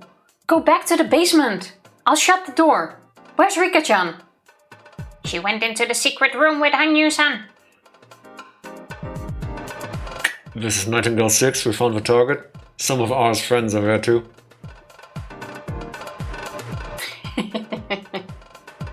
Are you okay, Hastu? Yeah. R is hiding there. I know. Right. Kiro-san? Tomitake was lying on the floor of the security room. His hands and legs were cuffed and there was another pair of handcuffs to connect them, leaving him bent backwards on the floor, like a shrimp. That's so uncomfortable. He couldn't get up or even turn around. Takano laughed and poked Tomitake's sides with the toe of her shoe. Yeah. I call this a hog tie, and I don't like it. Same. The mountain dogs climbed over the fence easily. There was no need for anyone to explain at this point. It was obvious that they were the enemy and that they were the mountain dogs that Rika had spoken about many times. They ran through the grove of trees and headed for the entrance of the underground storehouse. The first 5 mountain dogs were supposed to capture them all, but they fell down one after another. Akasaka or Kasai? Just- Satoko. Just as one of the mountain dogs started to wonder why they fell, he felt something on his leg. The next moment he was flying through the air. Shit! As he stood up, his leg got pulled again. It's Akasaka, like a cat leg. It's Satoko's traps. He realized then that there was a rope wrapped around his leg. Because of the way he fell, the rope was wrapped tightly around it and wouldn't come off easily. Be careful! There are traps in the bushes! Satoko had set up lots of traps in the bushes. Thanks, narrator. I didn't realize. After all, she wouldn't just sit around all day on an empty property. The club members headed into the underground storehouse one after another. The mountain dogs couldn't do anything, although they did see them.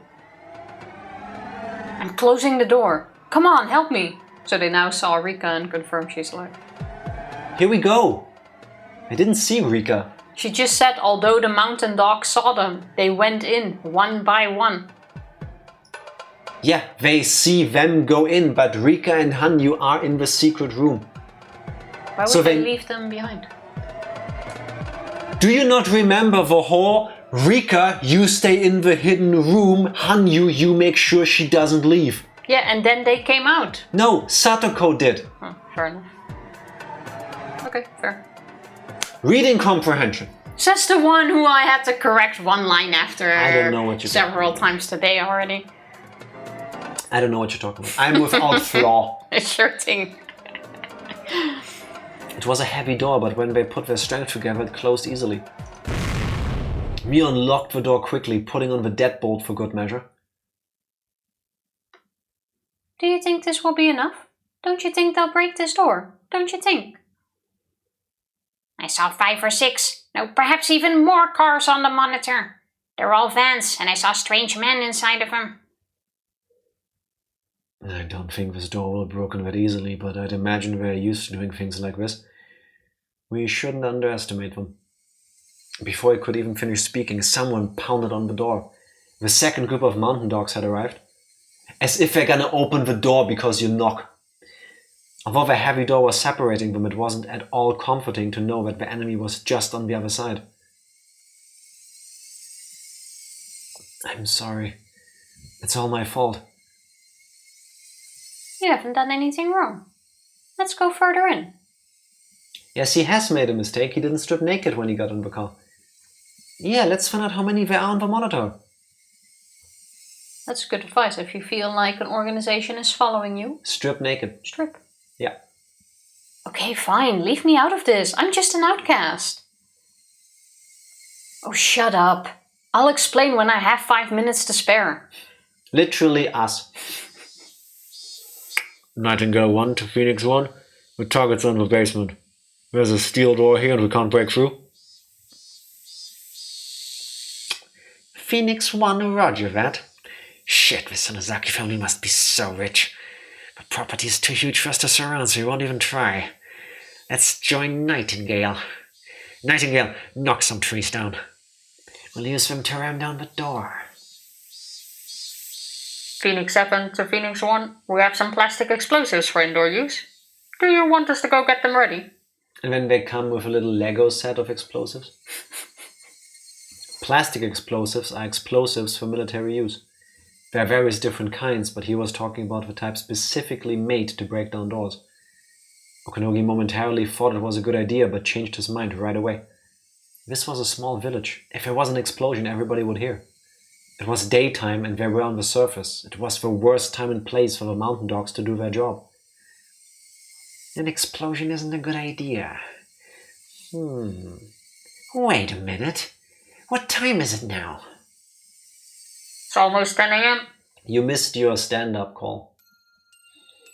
I see. Phoenix 7, we'll do it. Get the fuse ready. Huh? It's trial fireworks for a festival. Commander, what does 10 a.m. have to do with an explosion? Okanogi's mind was working sharper than ever. He was sure that this would work. Everyone gathered in the secret room. Is everyone okay? We were watching the monitor. There are about 30 guys out there. And even they can't surround the property. That many? That's not good. Yes, Keiichi, that's correct. Can I see? Look, they don't know what to do.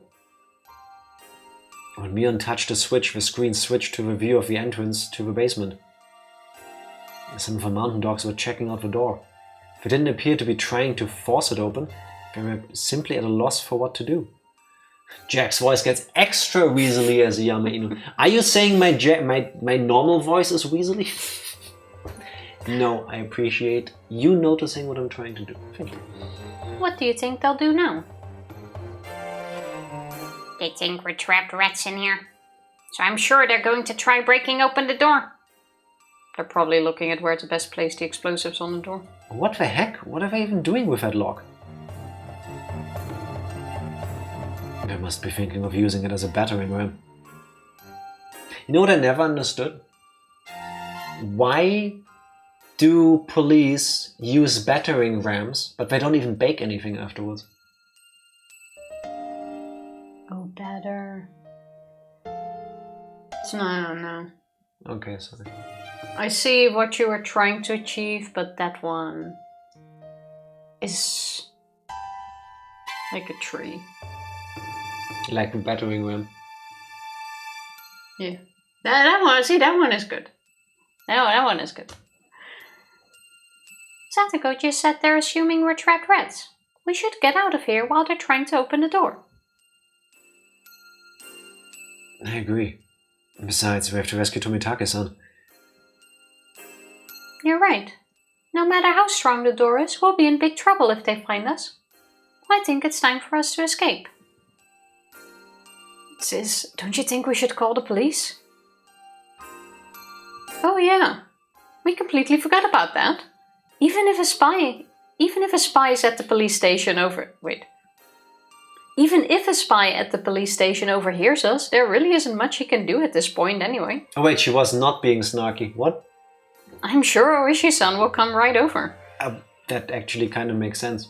Yeah. That does not sound helpful. Mion picked up the phone. Why hadn't she thought about this earlier?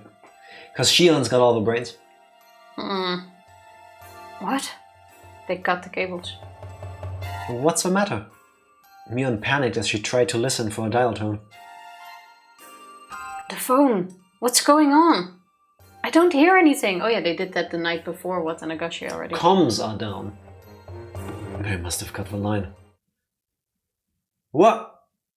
Suddenly everything went dark. Oh, what? Is this a power failure? Kasa lit his cigarette lighter, and Mion turned her emergency flashlight on. this is the drawback of a basement. But they won't be able to see either, right? They have a little thing called night vision goggles. I know, but they might have some kind of a device that lets them see in the dark. Don't you think? Like a flashlight, maybe? Mian-san, why do you think they cut the electricity? Are they just going on the offensive? If nothing else, it worked to turn the security system off. They were checking out the door. They didn't give up. They have a way to destroy the door and they don't want us to notice it. That's why they cut the electricity. Are they going to blow up the door? Quick, do a Home Alone and put a hot thing on the door frame so that they burn their hands when they touch it. I like how we've been talking for 5 minutes yet about that we should get moving while we're still standing there. The door could be destroyed in a second, so we can't stay here, right? Skinner, congrats on being first. Aha! Traitor! Not second. Okay, you beat my timing. Congrats still, on being second. Congratulations on nice. being first. Exactly. Traitor. Benjima, you explain why he's a traitor. Watching you. And second. And second. Potentially also in a moment third spiting yourself. In before. Michan, let's get out of here. Show us the way to the hidden escape route. Skinner is doing it slower this time to throw us off. If I must. Happy Tuesday. This way, everyone. Mian was getting confused amidst all the chaos. She hadn't underestimated the mountain dogs. She even considered that they would have some explosives, but she didn't think they would use them in Hinamizawa in broad daylight. Somebody will hear the explosion. Is there even such a thing as a silent explosive? Have you ever heard of a shard? What a rough bunch. They're not even concerned with minor risks. That is correct. This is a crazy situation, but the mountain dogs are always very, very careful. I don't know about Takano-san, but there's no way Okanogi-san would allow an explosion in the middle of the day. Yeah, about that. Yet they're still going to do it, huh? They've got guts. Just like Skinner. So why am I allegedly a traitor? Because you tell him. You specifically went to the corn dog place with Benjima that you talked Tifa out of going to when she had the chance. Especially that place. I'm okay, they didn't have anything labeled that I could eat, so. But Gonna have my own corn dog this weekend. exactly. Skinner, thank you for doing it for me. Thank you. I appreciate it. Mwah. You could have gotten something. There's like 5 veggie options. Look at the choices you could have had. That's a lot of choice. I've been bamboozled. Well, in that case, traitor. I remember your dad once taking us to a restaurant where you could only have the side salad. No, my dad specifically insisted he really wanted to go to this all-you-can-eat buffet place, and he even called them ahead of time and he asked, is there anything suitable for vegetarians? And they listed all the things, and then he came back to me and he said, well, it's like $30 per person, and you could eat all the salad and all the vegetables you want. I was actually talking about the Croatian place back then. Oh. Yeah, that was another thing. Let's go to this one restaurant where they only serve meat other than the side salad. Yeah, but there, with the buffet he called. That is true, but he then still asked me if I didn't agree with him that it's a great idea to go there, spend $30 to eat salad and potatoes. Which is like, you can do that, but you can also not do that. It's not a plus because 3 of them are the same type of thing. Oh, that's okay. It's delicious. But still, thank you. You better bring us there next time. I don't know much about them, but just like a silencer on a gun, aren't there, like, silent explosives? No way! No matter what you do, an explosion sounds like an explosion. Potato, potato. Oh, I get it. You're a staff member for the festival, aren't you, Coach? What time do they let people know if the festival is going to take place? Not kaboom! Kaboom. The tiny kaboom. You can have a veggie burger, 3 different bibimbap, and 2 of a side. That sounds like a meal to me. Ah, that's a lot. Without knowing the details, I would still go there. Silencer makes a larger gun sound like a smaller gun. Yeah, it goes from pew pew to pew pew. If only. I'm pretty sure it's 10 a.m.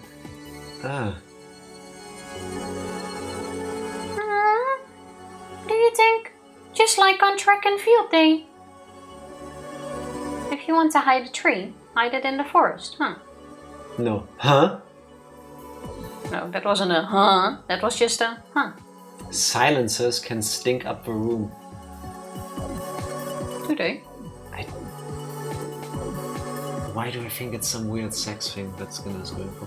What? But it also makes sense, because it somehow contains... Oh, the stuff that comes out of a gun when you shoot. Okay, fair so enough. I would think that is more... Concentrated is the wrong word, but more... noticeable, collectible, I don't know. So somehow it makes sense. How did Tifa find logic in my fart joke? Oh, I thought we were actually still on... Now that you say fart joke, it's so obvious. I think it's a silent but deadly joke. Yeah, I was too in the moment. Bibimbap, isn't that a song by Hanson? Yes, Benjima, it is. Bibimbap. Rika knew Okonogi well. He would always complain about how he had to guard her like she was a princess. Rika had never expected Okonogi to be this sharp. That was why she was more frustrated than anyone else. After all this time. The mountain dogs had quickly set explosives on the basement door. Long wires were connected to the explosives and the mountain dogs were waiting at the other end, lying flat on the ground. One of the members was holding a detonation switch. All the wires were linked to it. It's almost turn.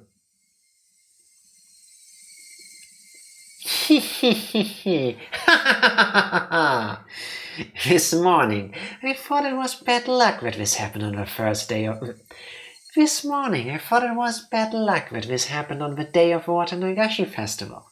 But now I'm glad about it. Oh, this actually hurts my face to do it. Okonogi had realized that he could use the festival effectively. He was going to make sure his enemies got what they deserved. On the morning of a village event, they use fireworks to let everyone know that an event is going to take place that day. This method is often used for track and field days at schools.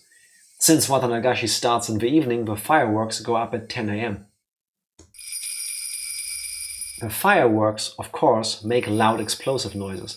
Since Hinamizawa is located in a ravine, that sound echoes, making it hard to figure out where it's coming from. And that was an advantage for the mountain dogs. You know how you could always have told that we're screwed? Because they're mountain dogs and we're in mountains. They have the advantage. They know the terrain. Mm.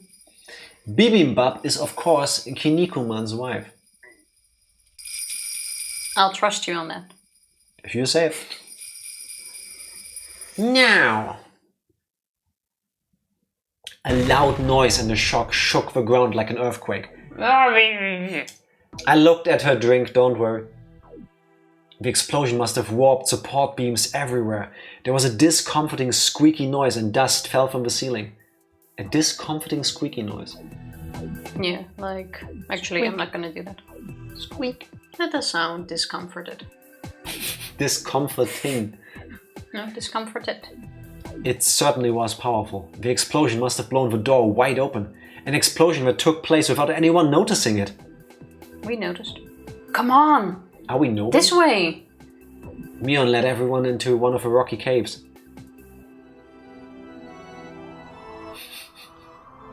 I suddenly had to think of Pokemon. Do you remember the rock tunnel from Generation 1 and 2? Where you need Flash? Are you gonna make a chef joke? No. Oh. There was a well-hidden shaft in there. They called it a hidden well, but it was actually a very eerie vertical tunnel. They didn't have enough flashlights for everyone, so there was no way for them to see the entirety of this ominous hidden well.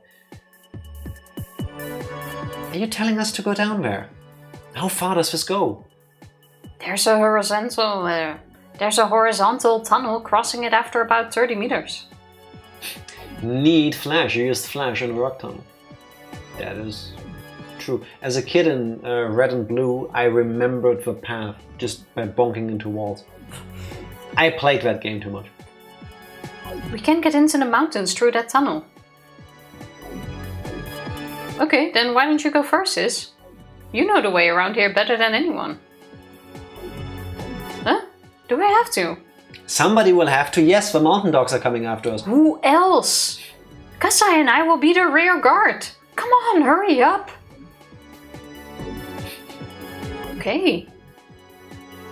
Mion was going to volunteer to take the rear. But Mion and Shion knew instinctively. Because there were so many of them, the rear might not make it in time. Unlike the iron door at the entrance, once the enemies were inside, all they'd have to do was to go through the inner doors, and which were easily breakable. Why can I not read anymore? Why is she winking at me? Why aren't you winking back?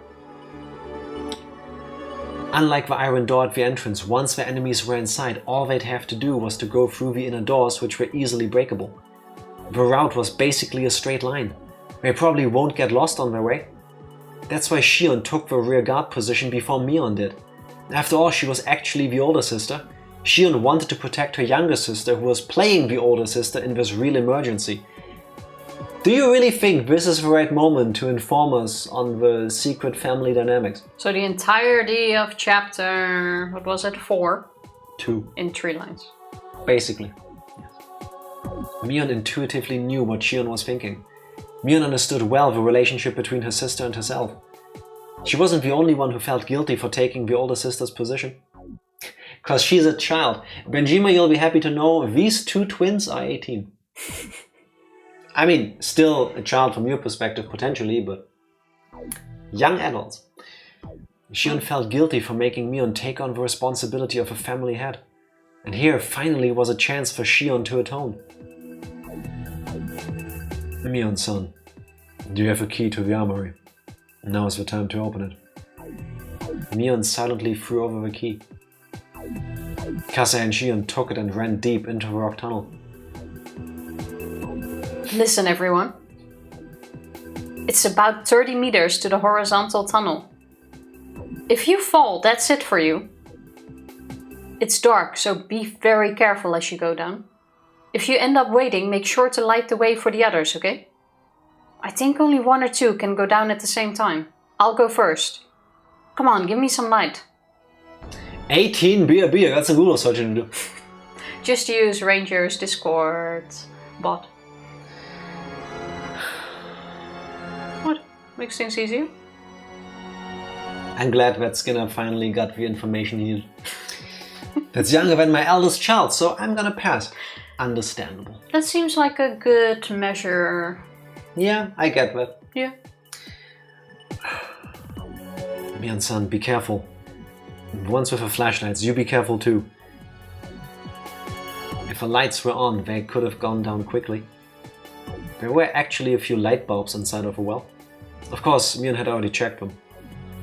It was now certain that the enemy had cut the power to the basement. It was extremely dangerous to go down this well with just the little light from the flashlights. As one went down, there had to be people lighting the way. Mion was right. She realized as she went down herself that it was almost impossible to go down the ladder without the weak light from the flashlights. Half your age plus 7 in it. Plus a few years, because even then it's kind of... As long as people are happy with one another. The lights didn't reach all the way down. In the darkness, her feet suddenly became unsteady. Every step she took made her more nervous. It was about 30 meters to the horizontal tunnel. That's quite deep enough already. But the hidden well went deeper than that. If Mion fell, she wouldn't just injure herself. Hasn't it been 30 meters yet, she thought. She couldn't even remember exactly how long 30 meters was. Had she missed the horizontal tunnel already? At that time, she felt a cool breeze on her body. She could sense a huge hole nearby, so she took out a flashlight to light the surrounding area.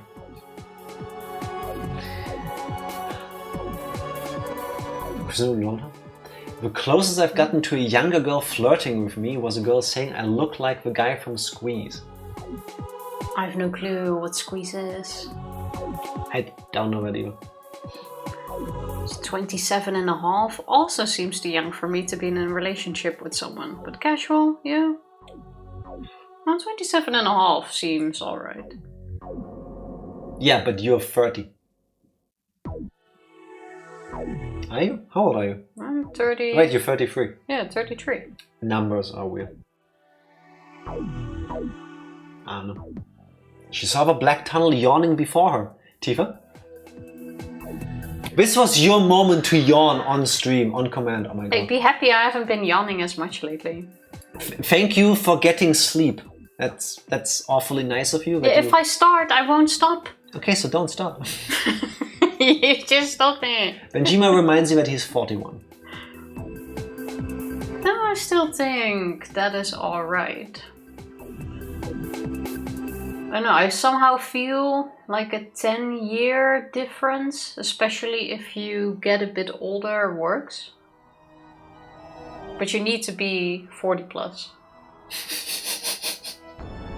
Well, 30 and 20s feels wrong, but 40 and 30 already feels fine. You know what I mean? I think 60 and 50 also in fine. most of the cases, what I find strange is the vast difference in the power dynamic. which seems off. Like looking at basically all of Leonardo DiCaprio's girlfriends. Didn't he break the cycle? Yes. He now went for someone that's 27, no? I think he dated somebody who was 27. Which is a big step for him, I guess. I bet she lied about her age. I don't think it's morally wrong, but I don't know what we'd have in common other than... Hey, Yeah. if that keeps the relationship alive. I agree. As long as it's like 18 plus, I don't believe it's moral. Even though 18, depending on your own age, does still feel morally wrong to me. I think as long as both people aren't abusing their position, Yeah. as long as it's...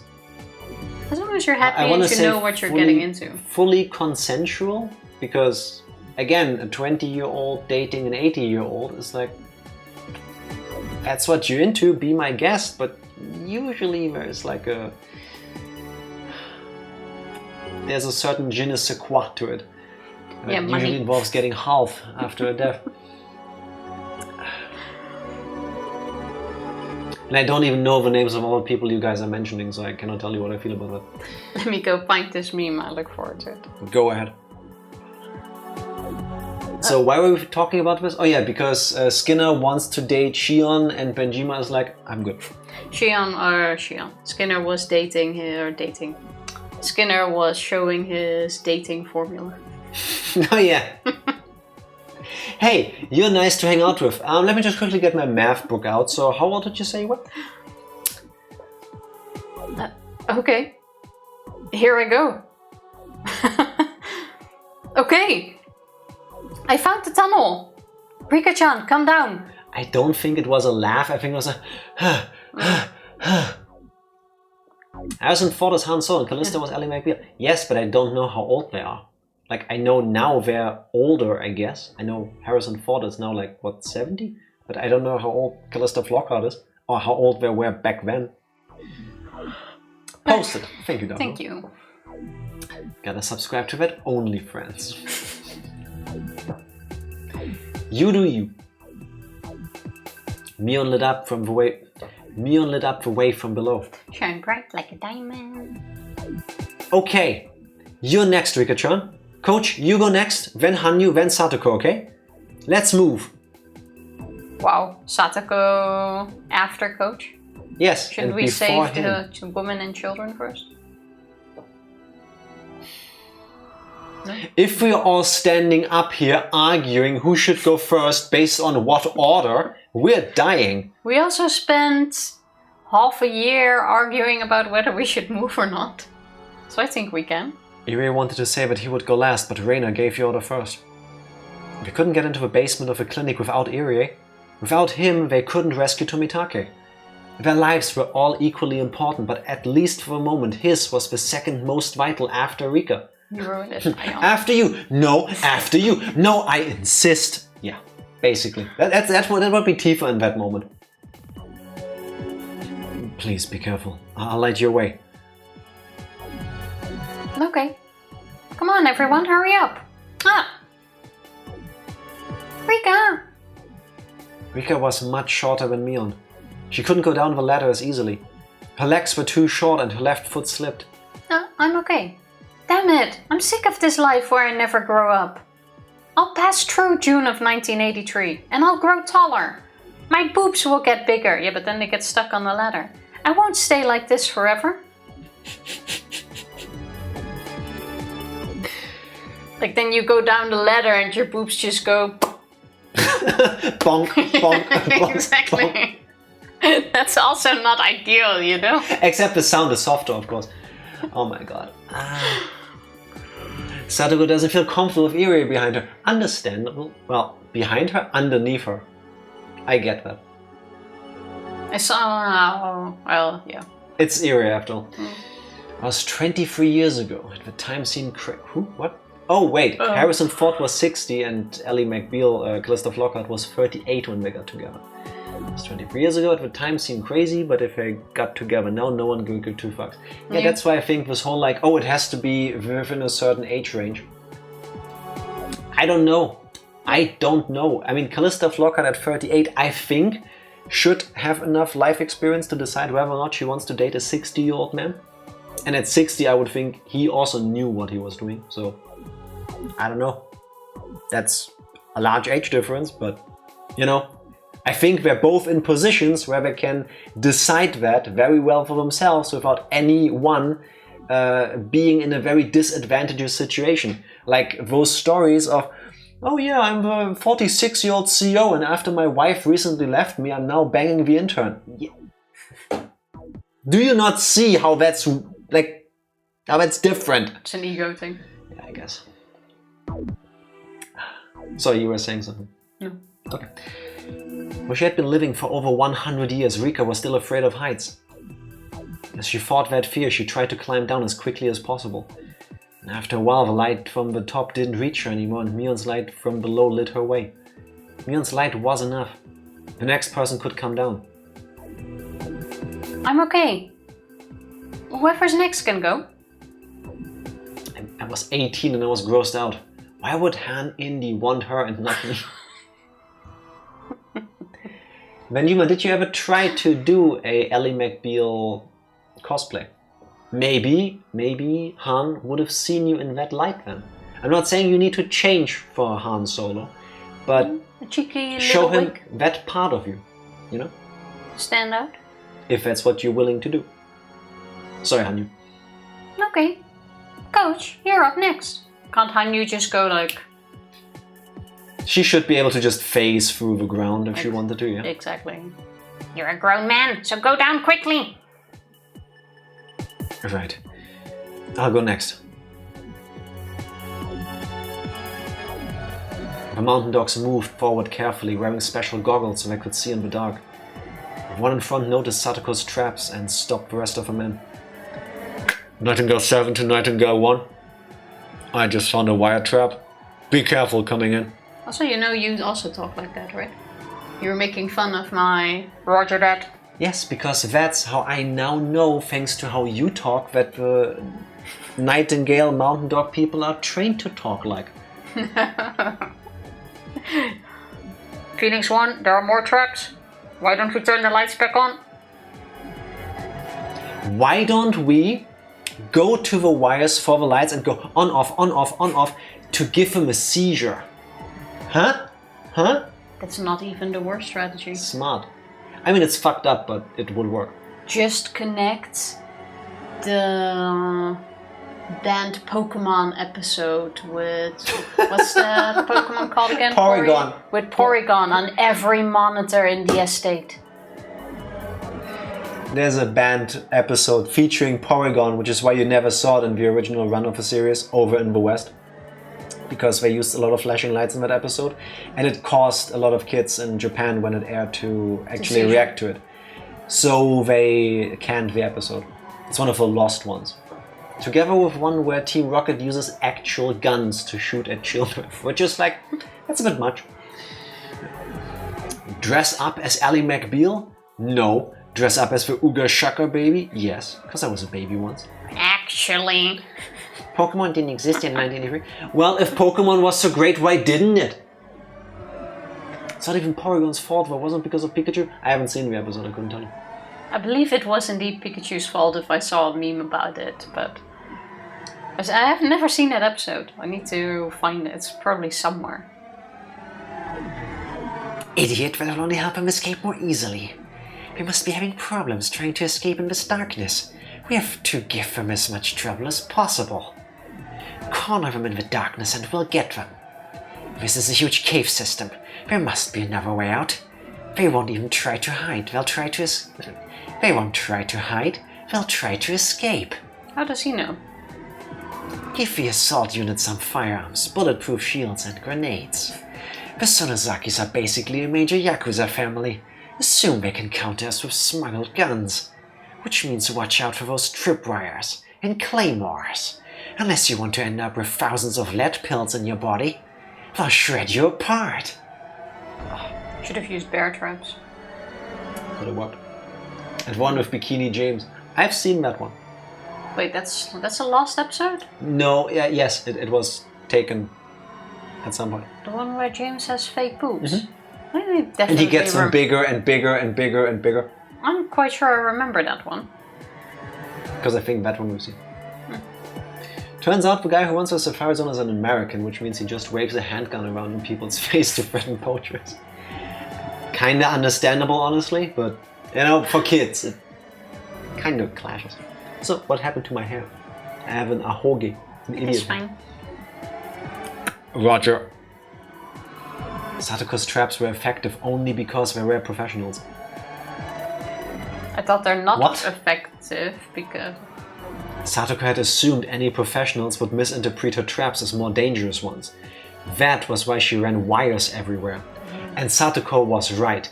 Although the mountain dogs were successful at breaking down the iron door, they hadn't even reached the torture room. However, the huge cave with a hidden well was just on the other side of the door to the torture room. It was just a matter of time before the enemy caught them. At least they don't have an ahegao. That is true. So far. Yes, and I hope it stays that way. Okay, Reina, you're next. Yep. You come down in a hurry too, Keiichi-kun. Kei-chan, how is it up there? Reina is coming down right now. She's moving right along. Okay, don't fall. The rumors say that all the people who ever opposed the Sonozaki family were dumped into this well. It's a bottomless pit. Corpses. What? Shion, what the heck are you carrying around? Shion had returned with a big machine gun in her hands. What the heck, Keiichi thought? It's one of those machine guns we use in war movies. Its defining characteristic is the way the magazine is bent forward. What's it called again? An AK-47. Oh. It's the one where the thing is bent forward. Oh, it's an AK-47. It has a uniquely shaped gun barrel. Kasa had one in his hands too. He appeared used to handling machine guns. It almost didn't look real. But it seemed like a natural fit for his surreal world only lit by flashlights. Suddenly Metal Gear.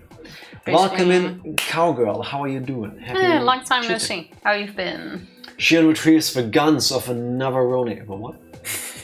I also stopped showing the Christmas episode with Jinx, where Jessie is personal beef, thinking that Santa is just a Jinx that stole a toy. Isn't that though because Jinx in this episode is still basically just blackface? I think. No, they changed that in all the standard episodes. From that point onwards, I don't think they went back and fixed it in that episode. I'm quite sure they went back and fixed Jinx in all episodes. Jack is correct. What, really? As I always am. Never doubt me. Oh, I was quite certain they just fixed it. Yeah, from then onwards. I mean, if you look... I mean in the old episodes. If you look at original Jinx, it's obvious if you look at it. Jinx is based on a mountain woman yokai, but they changed them to make them purple. As it potentially always should have been. Yes, it's a weird decision to go for this look specifically and go, yeah, no, there is no problem with that whatsoever. Nobody could see anything but what we intended it to be. I need to look up a list of the last episodes because I know I've seen Jinx, or I know I've seen Black Jinx, but I haven't seen all of the episodes, I think, on that list. Also, I knew it. See, Ranger, why not? Why use Google when I have a whole Discord server? I told them the same thing. Just use Ranger's Discord server. Y'all have problems. Honestly, y'all need Jesus. Yeah, I'm sure there's a list of lost episodes somewhere when it comes to Pokemon. I just need to have a look. Yes. Cowgirl is doing okay. Did I tell him getting married next year? Congratulations. I have all but one part of my wedding outfit out. I'm so excited. Congratulations. Indeed. That is happy news. Do you already have like a date and everything planned? What's the last piece you're missing? See, I'm getting deep. Also cancelled one episode because a Whizcash causes an earthquake. Right after a recent earthquake happened. Yeah, that is true as well. There's nothing wrong with the episode itself, it's just the timing was really bad. Fair. No shame or judgment if you use it, unless you're Skinner looking for minor. Meanwhile, kids are trying to escape certain death. Keiichi felt like the odd one out here since he didn't know how to use a gun. Wait, no, fuck off. That is bullshit. Keiichi doesn't know how to use a gun? Famously, the reason why Keiichi is in Hinamizawa is because he has used a gun. No? Am I the only one remembering that whole backstory? True, but maybe you use it. I don't think you can really compare it to an actual gun. You point and shoot. I think that's what he's going for. Says me, who has never held a real gun even. I don't think they're Airsoft guns are not the same as real guns. I've held real guns, but... You wanna do it right now on stream? Pew, pew! There's no softener on this one. Tifa, sit like a human. I am sitting like a human. Thank you very much. The only thing Cowgirl Casanova still needs is a garter. Also, wait, you changed your name and now it's Cowgirl Cass. Cass, thank you. Wait, what's a gardener? Not a gardener. A garter. What is Actually, found the dress at Goodwill. It's gorgeous and it was 99 cents. That's a steal. Oh, that is a really good steal. Sometimes you have some of the best stuff there. I love just scrolling through them. I thought this was Higurashi, not a gun show. Well, I feel my best when I flex. Except you cannot tell because there's nothing to flex. Now. You ready to escape? I was. Tifa, the garter is the band that goes on your leg. A wedding band, I think. Yeah, the frilly thing. Not necessarily, but yes. It can also not be frilly. Well, I know what it is now. I hope you find one soon. You still have plenty of time. Well, indeed. Time goes like a fast. whole year. Shion and Kasai hid on opposite sides of the cave so they could see the entrance to the torture room. Not only Kasai, but Shion also seemed to be used to doing things like that. It's normal, I guess. Shion, I'll do that. So why don't you go down next? Thank you for the manly offer, Keiichi. But it'd be much quicker if you went down swiftly than if I had to explain how this Kalashnikov works.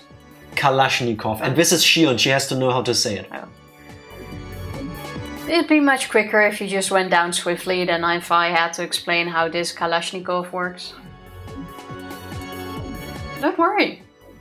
A pretty girl like me will never die. If only. Also, how do you do this offer in a manly way? Hey, Shion, why don't you go over there? I can't flex like this. It's the sacrifice. Now my hair is itchy because of you too. Also, Shion saying pretty women don't die, basically. That's why she let Mion go first, because she's ugly. Oh snap.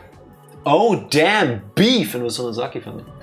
Kalashnikov is what the K in AK stands for. I did not know that. It's the guy who made it. I had no idea. Thank you. The more you know. Traditionally, the garter is removed and thrown to the men like the bouquet is thrown to the women. I didn't know that.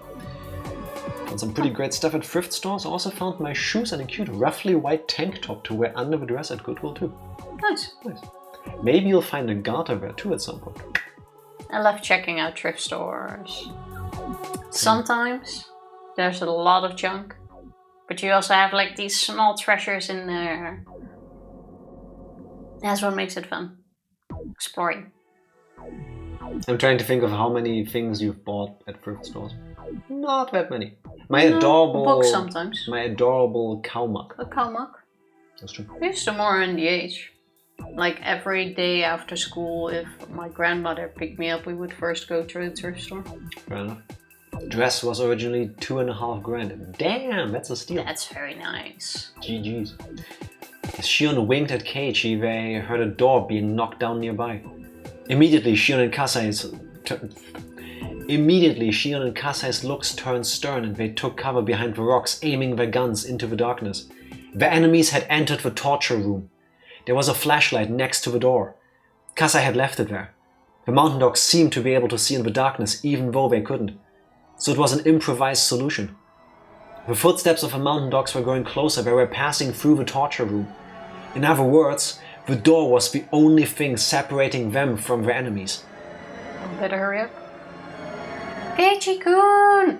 Hurry! Baby, shh! Shion, you go first! This is not the time, you moron! Shion-san. If something happens to you and I live, my sister will never forgive me for that. I don't have my loved one anymore, but she does. Huh? What are you talking about now of all times? Guys, get moving. Can you stop talking and leave? I don't plan to die, but please tell Shion this. I want us to be twins again in the next life. Get going! Shion yelled, telling Keiichi to move on. He didn't understand why Shion said to tell Shion. Oh shit, I didn't even realize that myself. Oh, shit. Oh fuck. Shame. Damn. Okay. I mean, we know why, but... Huh. But she asked him, so he had to convey that message. Otherwise, if something terrible really happened, Shion's message would never reach Mion. It's the other way around actually, but sure. An explosion shook the air. Another. Oh, they burst open the other door. Something was thrown in from the torture room. The explosion from that and the noise from Kasai's machine gun sounded at the same time. The clamor echoed in the cave. I don't like this music. Last time it happened, something went horribly wrong. Did I not say that Kasai would have his Hodor moment? All I can do as those violent flashes of light burn the series of images into my eyes is shed tears over my own intolerable powerlessness and climb down the ladder. Mion quickly screamed from below. I descended and screamed up to the top too. Nightingale 1. They attacked us. The enemies are trying to stop us from the huge cave on the other side of the torture room. There are 2 muzzle flashes, probably AKs. Whoever it is, he's a professional. Phoenix 1, give us an order.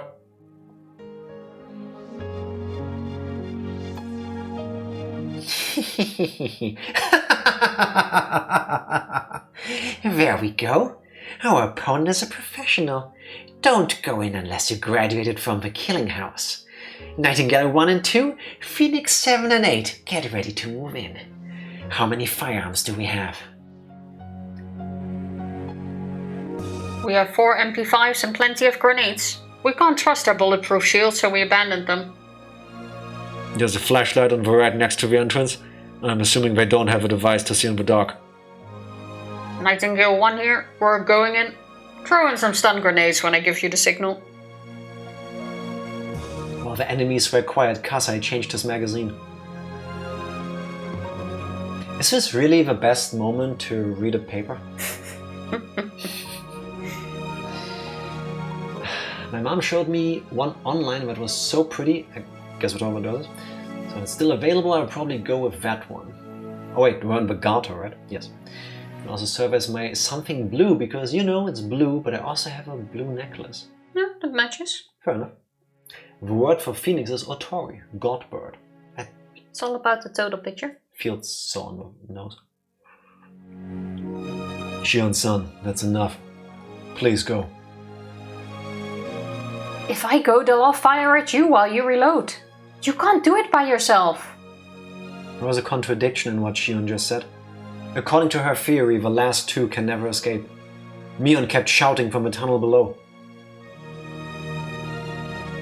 Damn it, Shion! Hurry up and come down! Everyone knows it wasn't safe to stay, but nobody could stop Mion from screaming. Mion and I will wait for Shion here. Reina, why don't you take everyone else and escape into the hills? Okay. No, I don't want to lose anybody. Rika. This is the final world.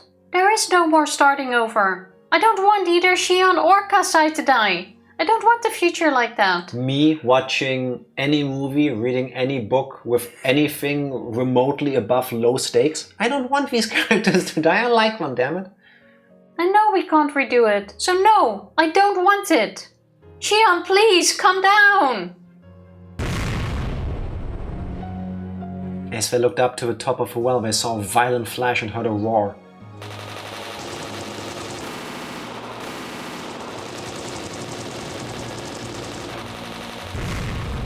Then they heard explosive sounds, different from the sounds of the machine guns that Shion and Kasai were using.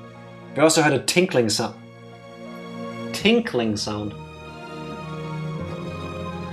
They also heard a tinkling sound which could have been the sound of bullet shells. They couldn't see anything other than the flashing lights. Only the noise reached them.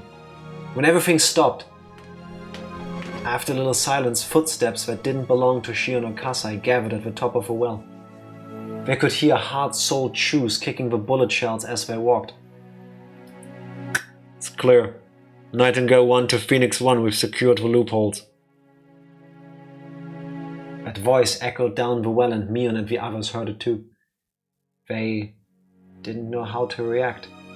Some became speechless, some started to cry, some let out a wordless scream. They looked up the well as they waited for Shion and Kasai to come down, but there was no sign of them.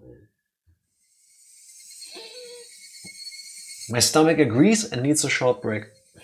What? At this moment? Can't you hold up a little bit longer? No. Biologically, I cannot. PRB. PRB. We're back. We are. I had to laugh a little bit too hard at 2 breaks, one Jima. That gets like a 10 out of 10. I understand the boos and the wows, but at the same time, I gotta give it up for Benjima every now and then, you know? Yeah, but you have horrible timing. Kasai and Shion probably just died. And you go like, oh, can you hear me? Oh, yeah, I'm gonna take a break. It is what it is. Just before we're gonna call it a day. Wow, now Benjima is leaving to make tea. A bright beam of light shone down from the top of the well.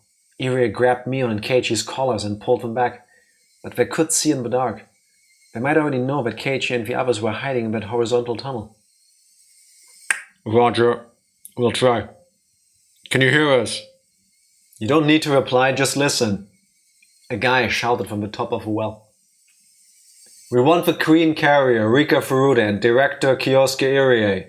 You've misunderstood something. We are here to eradicate a unique local disease. What's happening right now is because we suspect the director's involvement in a conspiracy. You have nothing to do with this.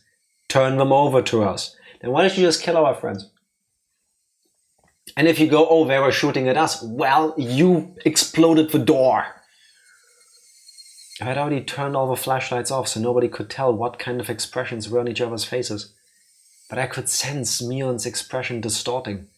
And because of the darkness, nobody knew to stop her from screaming. You murderer! You killed Shion! Now, are you talking about this girl? Don't worry, she's still alive. She's just unconscious. She's alive. She's alive, Michan. And that could be a lie. Mion didn't rest easy at the announcement though, because she could knew. That good is not supposed because to be. She could knew? What? Just skip it. How am I supposed to read? Skip the good. I would if you shut the fuck up. You keep going on. We're trying to get somewhere here. Ready? Mion didn't rest easy at the announcement though, because she knew Shion's survival wouldn't help resolve the situation. Same with the guy. He's alive too. But if you refuse to turn those over to us, we'll have to use them both as bargaining chips. What are you going to do to them? As Mion looked up to the top of the well in the dark, it suddenly became very bright and she saw something unbelievable. Shion was unconscious and one of the men was holding her. He was basically sticking her body out over the edge of the well. If the man let go of Shion, she would fall to the bottom. They had no idea how far down it went. There was no way she'd survive. Shion! Shion didn't reply, but she moved just a little bit. Shion was alive. At least for the moment. No way. They won't push her off. Keiichi, please. Huh? What are you saying? They can easily kill a hostage if they have more than one. They have Shion and Kasai-san. He'll push Shion off and just ask the same question again. He means it.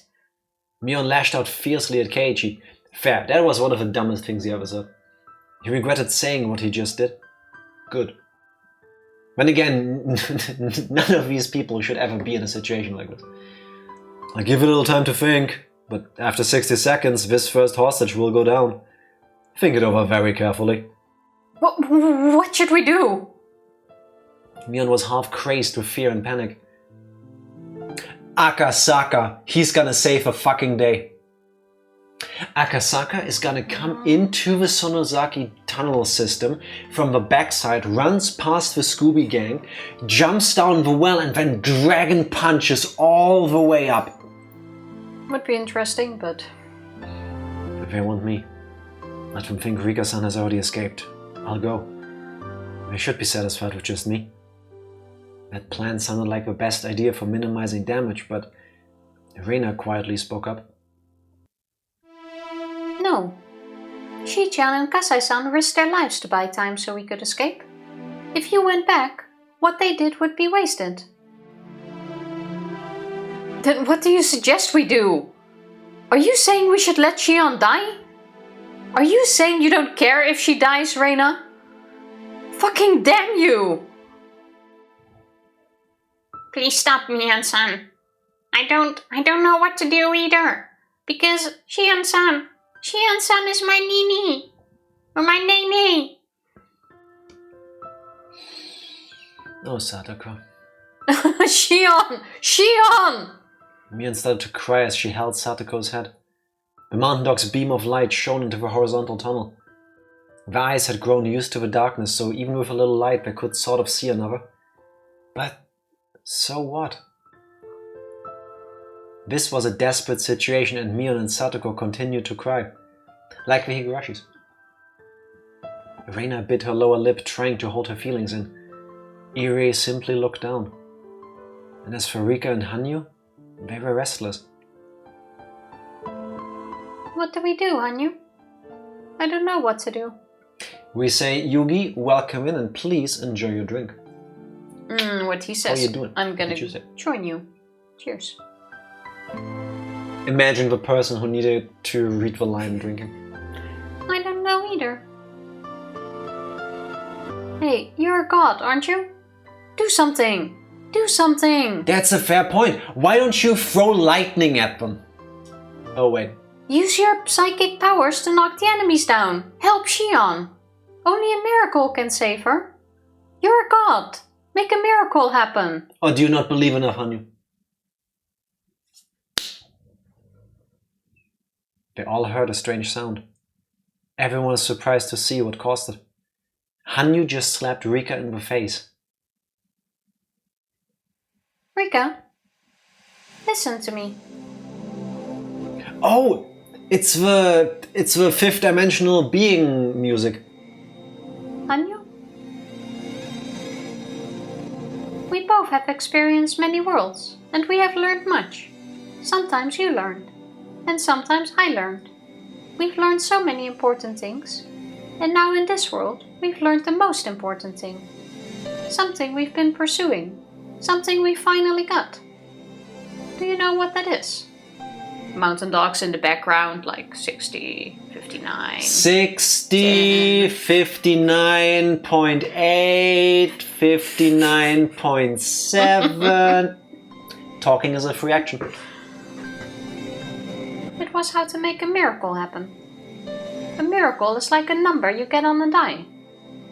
People think that the result of the roll depends on God's mood. It's called RNG. God holds the key to miracles. Humans don't have the right to control them. But although humans don't have the right, they can perceive. They can perceive how to improve their odds and how they can make a miracle happen. How to make a miracle happen. Rika, you should already know.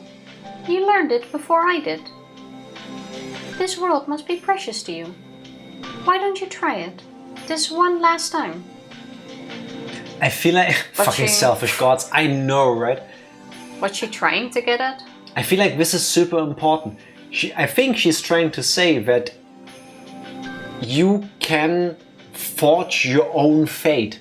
What I still don't understand is, how does that work? Because is it a matter of Takano really having the drive to study as hard, to work as hard, to find out all of these things? Those things are something a human can feasibly do. Well, if I find something super interesting, I can learn that. Like it's easier to just grasp the concepts. If you do nothing, obviously nothing will happen, but you can sort of steer things in a direction by acting upon it. Yeah, but then the only thing I can see Rika do right now is to give herself up. We're trying to find out what it is. Or die. Rika's mouth hung open. That's right, she thought. I had forgotten again how to make a miracle happen. You all go ahead and escape. Rika stood up. Everyone was surprised to hear what she said. Irie, take him. I'll go out there. Takano means to kill us both, but she wants to kill me in a certain way, so she won't kill me for a while. Are you kidding? You'll end up dead anyway. If I don't go, she and Kasai will be killed. I'll let them capture me. The time it will take Takano to kill me will give you a chance to counterattack. I don't like it, but knowing what we know, this makes sense. Rika-chan? There's a timeline involved here. Then Akasaka will... Oh shit, the text is black. Thinking about it now, the answer was very simple. I have a dumb feeling I'm gonna save here really quick.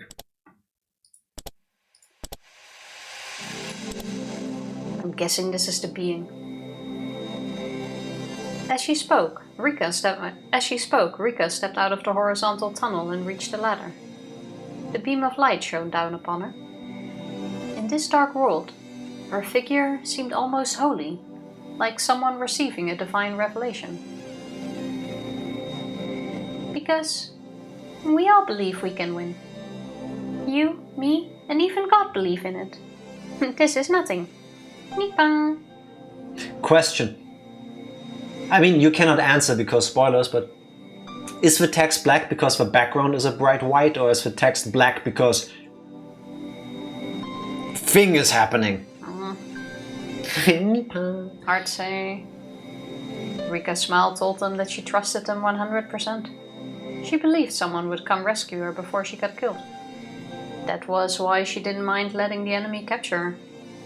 If it would save Shion and Kasai's lives, then it was nothing. I'm coming up right now. Pull Shion back, okay? The mountain dogs pulled Shion's body away from the edge of the well. Or they actually stick true to their word. If you even think of touching my friends, I'll bite my tongue and kill myself.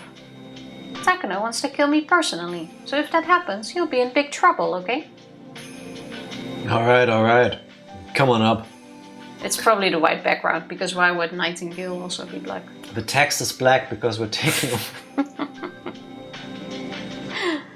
Let all of my friends go. According to your plan, they'll all die anyway. No, we can't do that. We won't kill them, but we have to restrain them. You didn't say that. Well, that's a pity. Farewell. It will be faster to let go of this ladder than to bite my tongue. This is a very deep well. If you can't produce my corpse, then that ruins your plans too, doesn't it? As long as they captured Rika, the mountain dogs didn't really care about the others. They were ready to kill the rest if they resisted once they had Rika. That's why they wouldn't agree to Rika's request. They started to think that maybe they should just lie to Rika. But that was when they heard something. Hanyu started to speak in a clear voice. It was a voice with a very mysterious tone. It sounded like it was coming from below the surface of the earth, but it also sounded like it was coming from heaven. Hanyu spoke. I am saying I accept the deal. Quit complaining and do as she says, lowlifes. Rika Furude is coming up. You will fulfill her little request. Heaven will not provide to those who won't offer anything themselves. Stop thinking above yourselves, human. Know your place and the sin of pretending to be more. Okay, I'd shit myself. I mean, even if none of this makes sense, even if I don't believe anything supernatural is happening, just this happening alone, be like... This still feels kind of stupid. Like if you were gonna use your god side, just shoot him off. Shoot him away. Yeah, but she cannot do that. Obviously, she can do something. No, she doesn't have the power to make anybody do something. She can just influence them. Yeah, influenced them before. From what I gather from Hanyu's powers is she's useless, effectively. She can just say things. She can just tell you what she thinks you need to hear. Whether that works on you is up to you, I guess. Remember when she said all of these things to Ooishi and he was like, yeah, no, I get it. Yeah, but the mountain dogs, if they come to some divine existence, might at least back off for a moment. That's what they're doing. Yeah, too late without having Rika in the mix. Nightingale 1, the member who had been demanding their surrender, was suddenly overcome by a strange sensation. He had been in such an advantageous position, but somehow it didn't seem that way anymore. And that girl's voice, there was something strange about it. That voice belonged to something both holy and sacred. He instinctively sensed it. Humans can only negotiate with other humans. It's impossible to negotiate with a being greater than all humans. Like sheep. Wait. I'll check with a commander. Wait a minute. Nightingale 1 to Phoenix 1.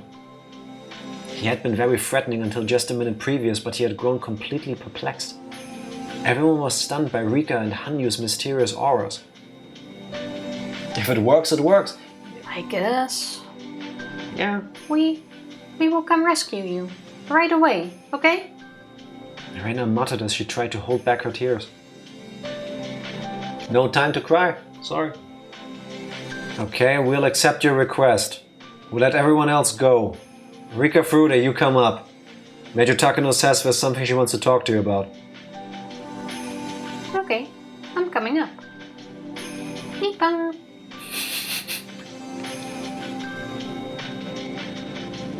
Especially with a fade to white, that's like... Very bright. And... where was Akasaka the entire time? Have we ever been looking for you, Rika-san? You're such an important person, so you can't just disappear like that, you know? That's against the rules. Beep. Rika-san, we'll take care... Rika-san, we'll take you back to the clinic. Everyone else is free to go. The assault unit that led Rika away headed back into the basement. They were about to break the rules, too. You aren't going to keep that promise, are you? And I think now something is gonna happen. A promise? What are you talking about? Now it might make sense because Hanyu said she accepts the... There has been a deal, there have been conditions, and one side is backing out. I think we will see divine retribution. Whoa there! We don't want you to bite your tongue. Hey! As Rika tried to run, Okunogi grabbed her fragile arm. She fought back, but her resistance meant nothing against him. One of the mountain dogs took out a syringe from a case. It shouldn't kill her, but it would probably put Rika to sleep. And Takano, after all, didn't need a chatty Rika. She just needed a live queen carrier. If Rika got that shot, that will mean the end of his world. Before Rika could scream, the other dog covered her mouth.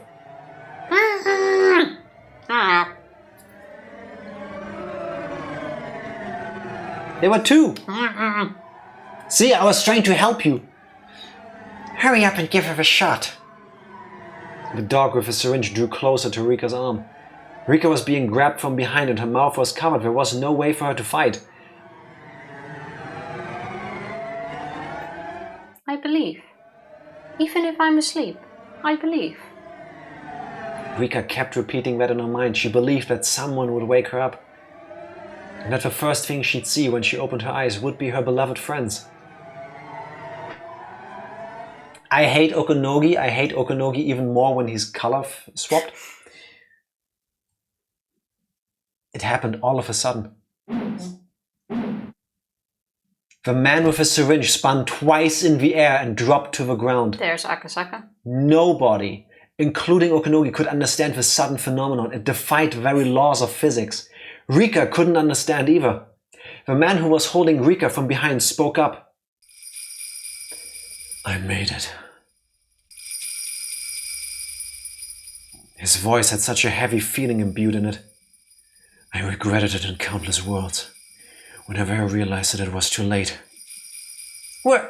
Who are you? The others took a few steps back away from Rika and the man holding her. I love how they didn't even realize that the guy who was holding her was apparently Akasaka the whole time. There are many units within the Mountain Dogs, so often its members don't remember each other's faces. What? I'm sorry, but it's 30 people. No, this is true though. This is something that, I mean, I've never been in the military, but I understand that this could happen. How many of the people working in like your building do you actually know by face? All of them?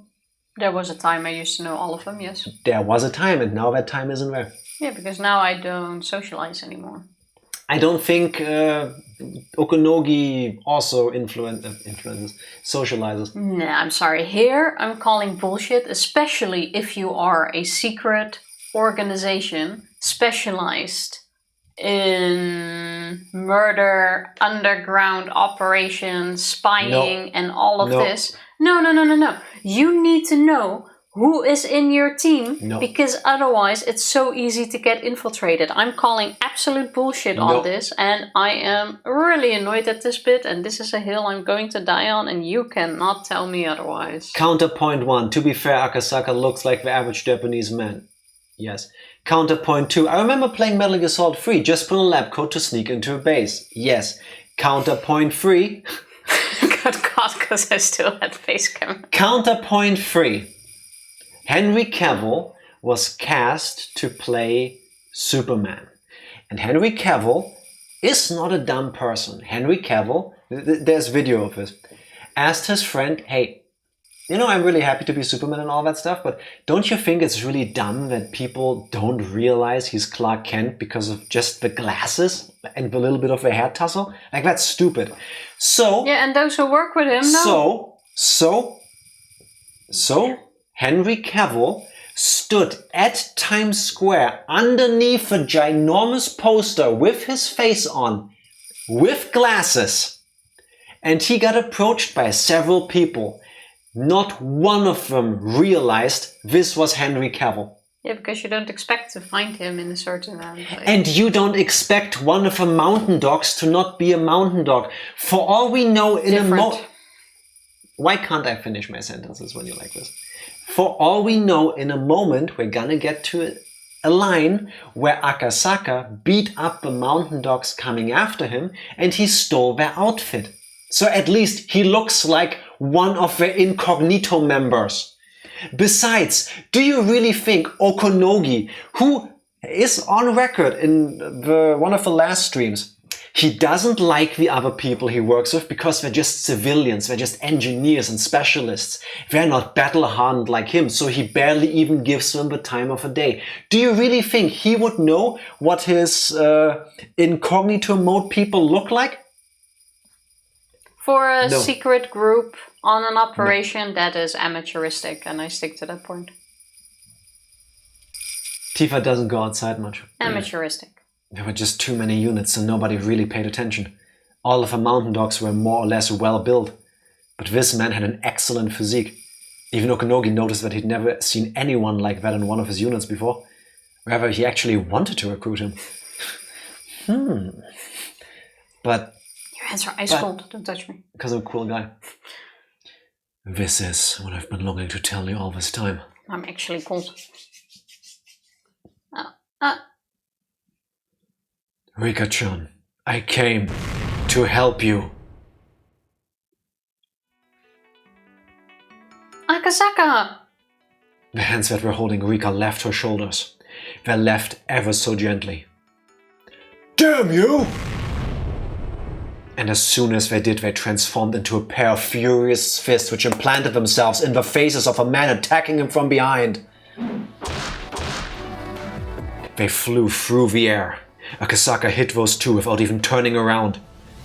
So you can suspend your disbelief that he is pulling the full choreographed Jackie Chan, but you cannot believe that he could get away as one of the members that the others wouldn't recognize necessarily, because they are supposed to blend in with the crowd.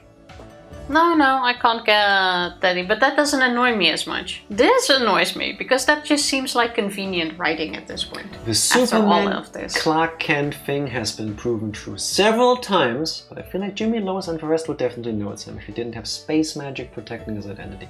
Yeah, it's a space magic. His close circle of friends and colleagues that spend like the day with him, yes. Which is these guys? Okonogi doesn't. There has been a whole... Do you remember that you like to complain about, why do they take so much time setting it up? We had this whole thing about Okonogi and how he doesn't care about the people that work with him. I don't care about a lot of people at work and I still know their face. You are not Okonogi. I don't know some of the people that work in the same department as I do. Yeah, fine. I know their names, I don't know their faces. Like I said, I'll accept it. That's because you guys have meetings with your camera off. I'll accept it, but like I said, amateuristic. Yes, but people make mistakes. Amateuristic. 5 members of a mountain dog surround Akasaka. However, he didn't even see them. He could only feel the deep emotion of finally being able to do what he had been longing to. It's taking you out of emergency fund. We could play something else. Yes, after we're done with it. Soon, Benjima. We're so close. We're so close. And the 5 of them sensed it. That maybe, just maybe, he didn't even care that they were there. I feel the testosterone in me building up reading this. I couldn't recognize 50% of my co-workers, to be honest. Thank you, Psycho. Thank you, everybody. I get it, but yes, that's the point. It happens. What are you doing just standing there? But also, Psycho, the difference is that you don't work for a secret organization in a secret team, guarding someone in a village which has like 10 people in there. Okonogi's downfall is his own arrogance. The character needs to have flaws, otherwise it's pointless. And then Okonogi flew off on a unicorn on a rainbow. That what you want? I'm just saying I have certain expectations.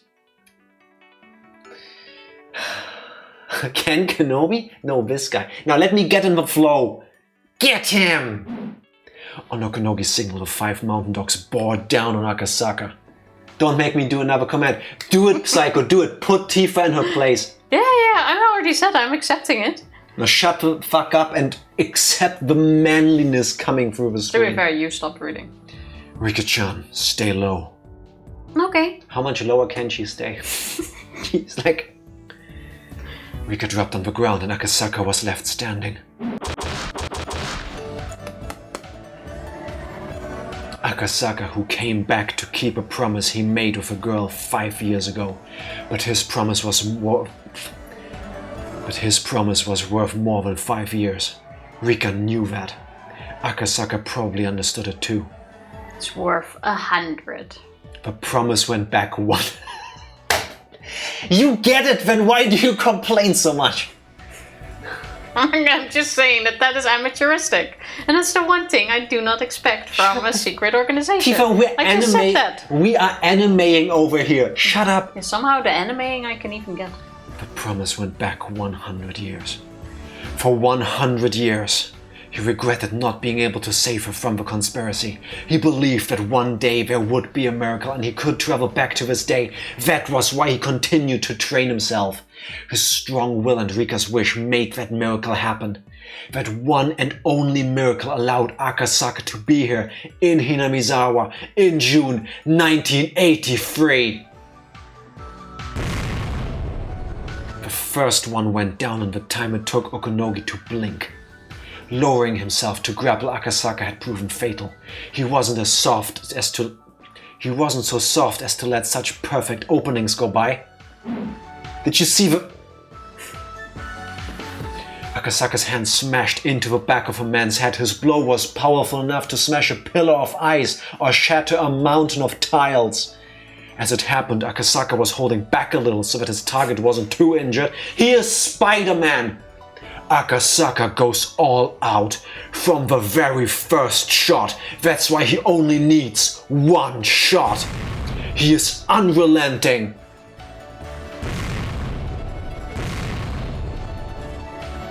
That's also how his child was conceived.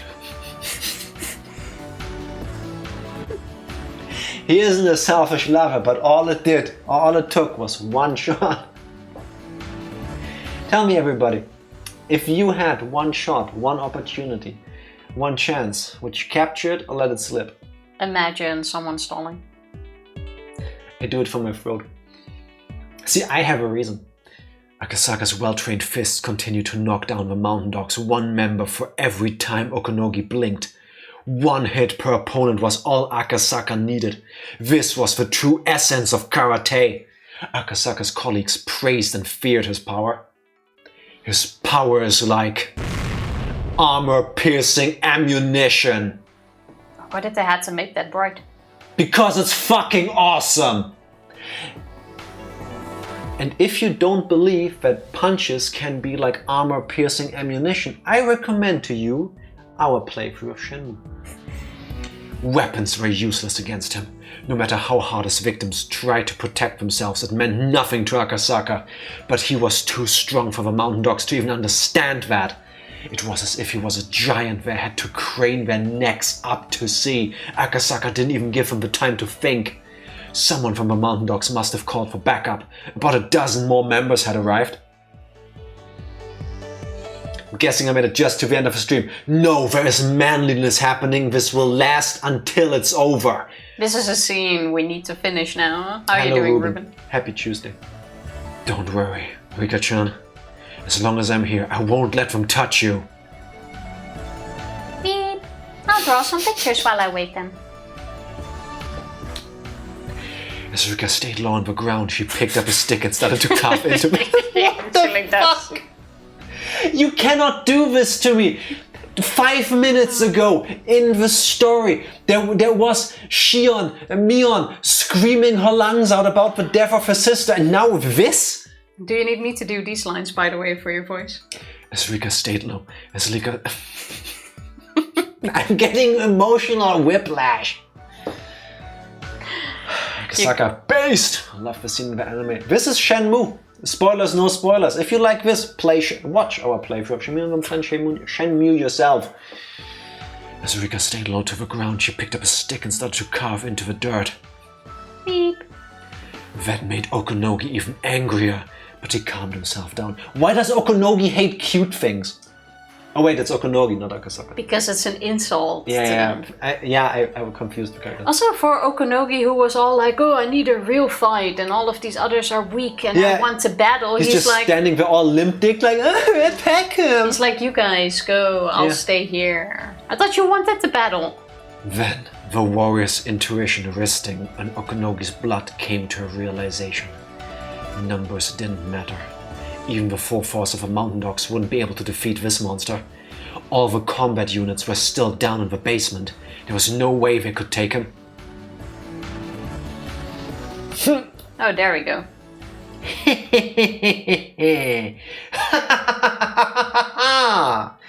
Okay, I guess I have to take you down, huh? It was a press A moment. By the way, I remember you now. Your face brings back memories. Boy, you've sure grown, huh? Why do I fall into Joe Biden suddenly? You. It can't be.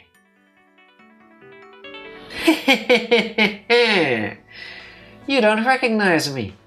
It sure has been a while, huh? You've grown a hell of a lot. Good to see you again. It had been 5 years. This was the man Akasaka fought when he was investigating the kidnapping of a minister's grandson. Thank you for pointing it out. I had a suspicion, but it's nice to know. Akasaka had still been inexperienced then. I was ordered to go easy on you, so I held back. But I won't hold back today. And that fat guy won't come to help you either. Still, You sure have improved a lot in the past 5 years, huh? I'm happy. I've been hoping for something like this for 5 long years. The rest of you, stay out of this. He's mine. Okunogi took off all of his equipment and threw it on the ground. He loosened one button and then positioned himself. Oh, the one-handed pop open. Get the... what's this called? Get the arms of your shirt up. Mm-hmm. Do the Mission Impossible. Reload your fists. Grow a beard. Don't insult Oishi. Don't insult Oishi. Everyone becomes base for this final battle. Oishi was the goat. Seeing that, Akasaka realized he was somewhat capable and narrowed his eyes in vigilance. The Henry Cavill. Okunogi took that as an insult. Yeah, but fuck Okunogi. That Akasaka only thought he was somewhat capable. His behavior was telling Okunogi that he viewed him on the same level as the other small fry. Oh shit! This is Jackie Chan, come on! I feel like his entire appearance changed. This? Beware of the flesh mitten. This is Hitmonchan. I prefer the console art. Nah. This is the console art. I'm not a fan of this shot. What the fuck is even that? It's the original artwork we just It's the original one. Akasaka first moved to take up his stance and avoid getting Rika involved. Akasaka hadn't even moved one bit until just then. Okunogi could easily see that Akasaka was extremely strong, but at the same time he thought he would be fairly simple to take down. Karate may be a martial art, but nowadays it was just a sport. The army combat Okunogi trained in was completely different. Obviously Akasaka had studied a lot, but it's still just child's play. All he learned were routine moves and forms. Besides, karate moves are fairly straightforward. Can't read anymore. Akasaka used Mach Punch. I hope it's very effective. I know people consider Chapter 8 the weakest of the series because of the tonal switch, but not gonna lie, this is a satisfying part of the story after 7 chapters of struggle and suffering. Yeah. I feel like we've had moments like this already in the previous chapters as well. But less. Much less. Much less flip-flopping between super serious, and then she drew a little picture in the dirt. Fair enough, but I feel like every chapter has like this one moment where they... Like I just said, I agree, but this has more of them. Where it goes like back and forth, back and forth, back and forth. Yeah, fair. Besides, karate moves are fairly straightforward. Okunogi was confident that he could fight any karate pro and win. Okunogi started leaning onto his toes and using his meticulous footwork. In contrast, Akasaka still hadn't moved from his back stance. Akasaka was acting as if Okunogi's footwork was simply a trick, which infuriated Okunogi. Okunogi moved fiercely and nimbly in a manner completely different from how Akasaka was moving earlier. Akasaka remained calm, but Okunogi saw it differently. He can't react to my movements, so he's prepared to take damage in order to deal more. Whoa! Akasaka couldn't defend himself from Okunogi's quick jab and it connected with his face. It was a quick but light attack. Its purpose was to distract Akasaka and create an opening for Okunogi. Okunogi knew that Akasaka would use his arms to guard his face instinctively. Okunogi's real purpose was to attack his abdomen, which would then be unguarded. But he doesn't. Of course, Akasaka didn't have enough time to guard himself. It took more than just good kinetic vision to prevent his attack. Only Okunogi, who trained for many years, had perfected the speed of that technique. Normal people would struggle helplessly while vomiting if they were to experience Okunogi's kick. It could even rupture internal organs. I call this the Watanagashi kick. Question. Kick. Since eggs technically come from the same orifice as the feces of a bird, could I technically call you guys chicken shits? We prefer the more biologically accurate term, chicken menstruations. But yes. No, chicken shits. You can call him menstruation. I I will answer the chicken. I'm shit. sorry, but after a year and a little bit in the gym, I want to say I put the man back into chicken menstruation. I felt disgusting saying that. I just want you to know that. I thought about it, and then I was committed, and the words were flowing out of my mouth, but I don't stand behind them. I mean, I said them, I own that, but 6 out of 10. Okay, better than I rather high. got me to smile. Better than I hoped for, as I said it. So in that case, I fully meant all of that shit. And the police, yes, it's him on the right. You know, sometimes you do things, and sometimes I don't regret them. This is one of those moments. Wait. No. It's him on the left. We're mirrored. No, I'm on the right. Look. Yeah, not for someone. Look. Not even stage right, I'm on the right. Okay, yeah. Never mind. It's still him on the right. Okay, Other no, right. please, police officer, take Tifa along. Other right. For not appreciating my jokes. So it was pretty amazing that Akasaka was still on his feet. A face of disgust also shows my teeth, so it kinda made me smile, I guess. The best kind of smile. The one that your body forced you to do. It's like, That's the... just in my pants face. No, what's his name? Mr. Bean. Mr. Bean face. No, that wasn't. Please apologize to Rowan Atkinson. It kind of was. Also, what do you mean take them both? I am absolutely innocent here. Mixed reviews. For once it was not unanimous hate. That's all I can hope for, honestly.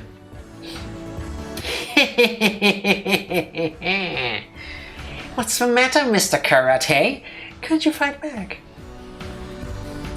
Too light. What? Akasaka mumbled something, but Okunogi couldn't hear. Because he didn't have the karate ears. Actually, he did hear it. But Okunogi never imagined he could say such a thing in this situation. So he couldn't hear it. He couldn't comprehend it. Too light. What did you just say? Your attack is only meant to defeat your opponent. That's why there's no weight to it. Huh? What are you talking about? Karate nourishes your spirituality. Sorry, I'm messing up my super deep lines. Not terrible is huge praise here. Exactly. That is very true. You're being taken for your own protection after the the one on the left. I guess I'll take it. Also, the not terrible being a huge praise is a quote taken directly from a comment section of a Legends ZA review. Okay, fair enough. I'll take it. Definitely. Now, please, make space for deep. Quick question, could you check out my fan trailer of Higurashi season 1 and 2? Yeah, probably not now, because that's gonna influence the YouTube. If you post it on search. Discord, we can have a look at it later and let you know what we think. Yep. Karate nourishes you spiritually. To attack others, you have to learn to be attacked. When one learns how much pain and grief their own blow deals to others, they finally understand the meaning of striking another and being struck. You aren't even close to that level, and that's why your attack has no weight to it. This is also how I deliver my jokes. I understand the pain and the grief they give me, so I share them with you. Your so jokes that we can sometimes suffer together. have too much weight. Are you calling my jokes fat? Fair. Are you saying that I'm still immature? Okunogi attacked Akasaka again, but this time Akasaka was different. Akasaka blocked Okunogi's fists and legs. Of course, Okunogi was still the only one attacking. You haven't even seen my final form! But Akasaka had started to become much more aggressive. Now, as Okunogi attacked, his hands and legs were being injured. He just flexes his abs and like, ugh! Okunogi instinctively sensed that he was in trouble. He'd thought Akasaka was just a police officer, but his movements were too dangerous. He was merciless, he was dangerous. So Akasaka's training and experience must far surpass Okunogi's. Wait, that dynamic heel kick isn't karate, is it? Akasaka's heel kick missed Okunogi's head by a millimeter. You do something other than karate, don't you? No, I only do karate. Don't fear the man that has trained 1,000 moves. Fear the man that has trained one move 1,000 times. Who said that? Sounds familiar. Bruce Lee. There you have it. Which channel should I send the link? It doesn't matter much. I would say Pics and videos or Higurashi. There should be under game threads, there should be a Higurashi thread which you can find in Discord. Preferably there, otherwise the one for videos. Depends on how much spoilers are in, I guess. But if it's a trailer. Don't lie. Some of the moves you're doing aren't karate at all. Okunogi was starting to become impatient. The reason Okunogi ridiculed martial arts as a sport was because they were all hard-headed and only used set moves. This is how you strike in karate. This is how you punch in boxing. This is how you throw in judo. This is how you throw in judo. It's easy to learn and that's why it's easy to win. But Akasaka was different. He said that he only did karate and he must have spent unthinkable hours training. Yet he was flexible enough not to be confined only by formatted moves. That was understanding at a spiritual level. The spirit of martial art. The spirit of martial arts isn't just forms. One simply learns forms to reach that spiritual level. Therefore, for one who has reached it, there are no forms. What Akasaka had was a philosophical spirit. Not even a police spirit. Disappointing. I made the trailers, I made sure to not put spoilers. Thank you, Ruben. That's appreciated. What everybody should do. Exactly. Yes, he does have a spirit of a policeman, and that's why he's gonna win this. I'm disappointed in you. Shit. You're disappointed in me? Oh man. Shit. Oh, Akasaka jumpscare. Akasaka stepped away from his original spot for the first time. He moved forward. He filled the space between Okunogi and himself with his inescapable conviction.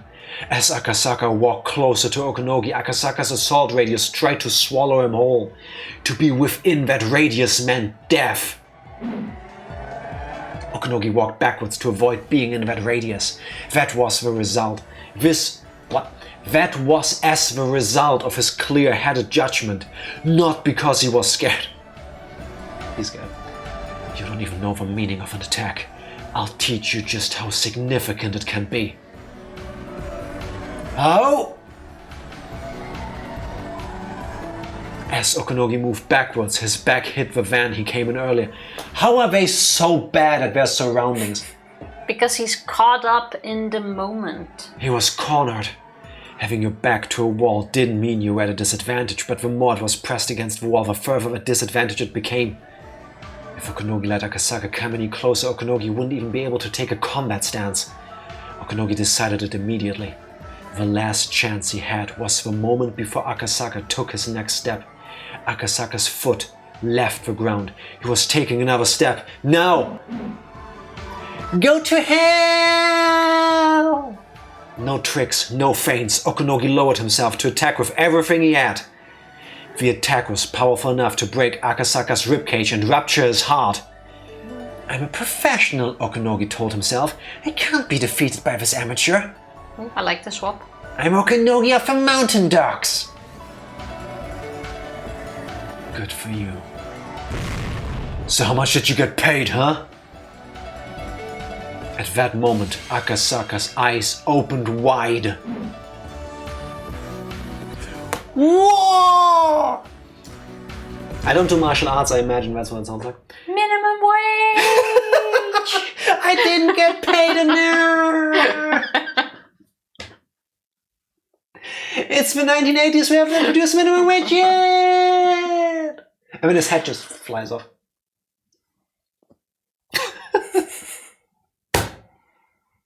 What kind of a question reaction is that at this moment? Beautiful. How much do you get Beautiful. paid? It's like every time I see, like, usually on like TikTok and YouTube and stuff. I don't watch this stuff, but every now and then the algorithm tries to show me, oh, the store got robbed and the clerk working there did nothing. Yeah, same. Do you really think I don't know, $7.25 I think is American minimum wage? Whatever you pay me is enough for me to risk my life when a guy comes in and robs the store? Fuck that. But think of the stakeholders. Yeah. Why don't you have insurance? Besides that, I appreciate your hyped upness. All the mountain dogs heard a noise. It wasn't the noise of people fighting. It was the noise of a traffic accident. What? Okonogi's blow missed by a slight amount and Akasaka's fist struck inches away from Okonogi's face. There was a dent in the sliding door of a van. The windows on both sides had shattered and it looked like the van was in an accident. Was it even possible for a human fist to do this? Time resumed its flow and Okonogi knelt down, falling to the ground. Akasaka didn't miss on purpose. Akasaka couldn't control his fist because he put everything into one blow. Okonogi should thank Akasaka. If Akasaka had been able to control his attack better, Okonogi's face would have ended up like the van. However, although it didn't, I get it. As we don't get a bonus for stopping a robbery. Exactly. Do you really think in 100 years somebody will teach you about you in the history books? And then Jack heroically tried to stop the robber who made off with 5230. But he took a bullet. No, fuck that.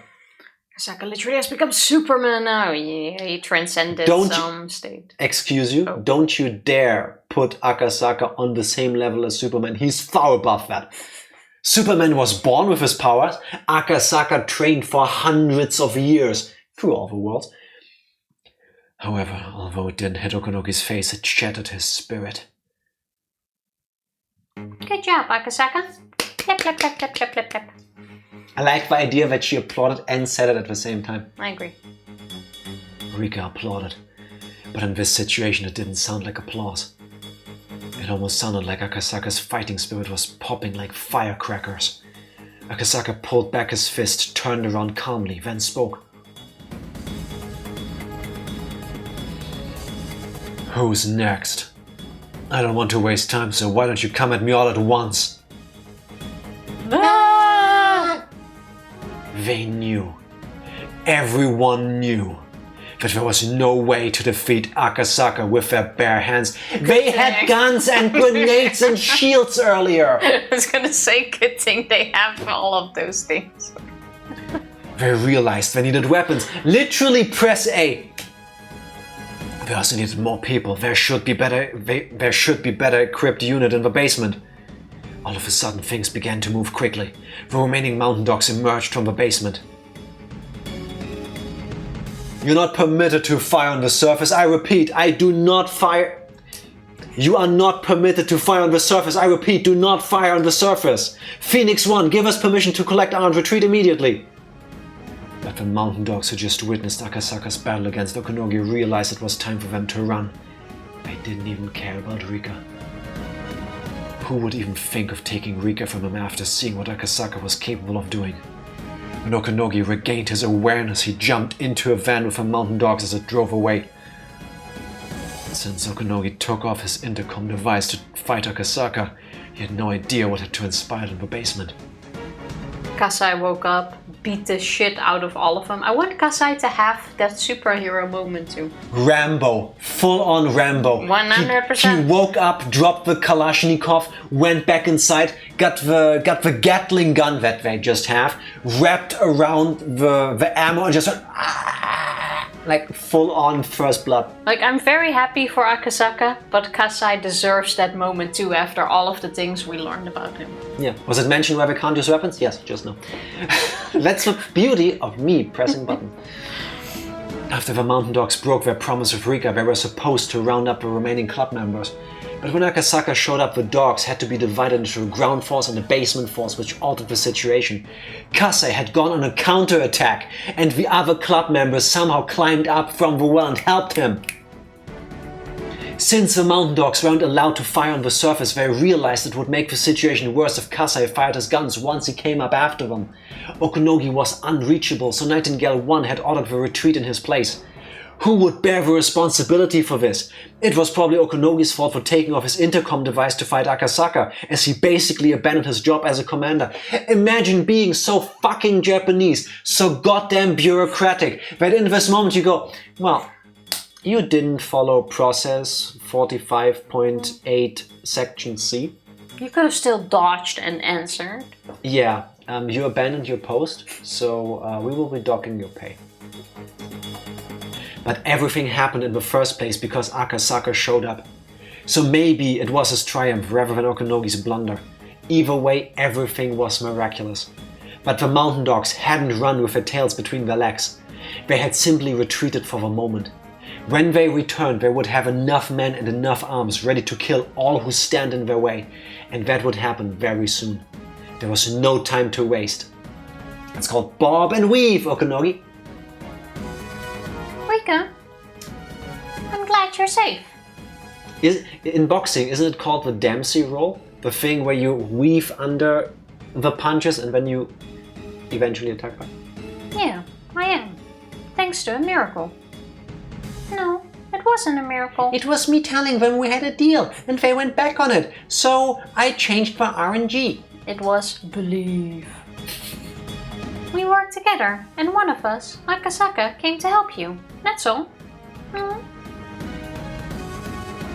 That's true.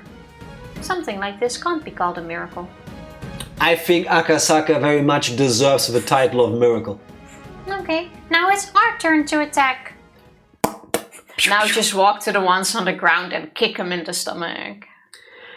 I think this is a beautiful moment to end it for tonight, Tifa. What sayest thou? Yeah, that sounds good. We have a nice transition here. I will quadruple save. It's a lot of saving. Just in case. Bim! I pressed the button.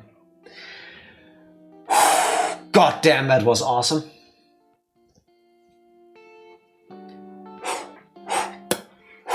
I would have liked to have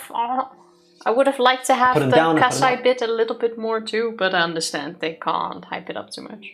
But like I said earlier, I appreciate your hypeness. It really helped in the moment. Yeah, when anime. I felt full anime from you. Did you feel the Dragon Ball Z? I felt the Dragon Ball Z. All of it. I felt it in my uniquely shaped gun handle. Or gun barrel. Thank you, Tifa. Thank you for feeling welcome enough to share that.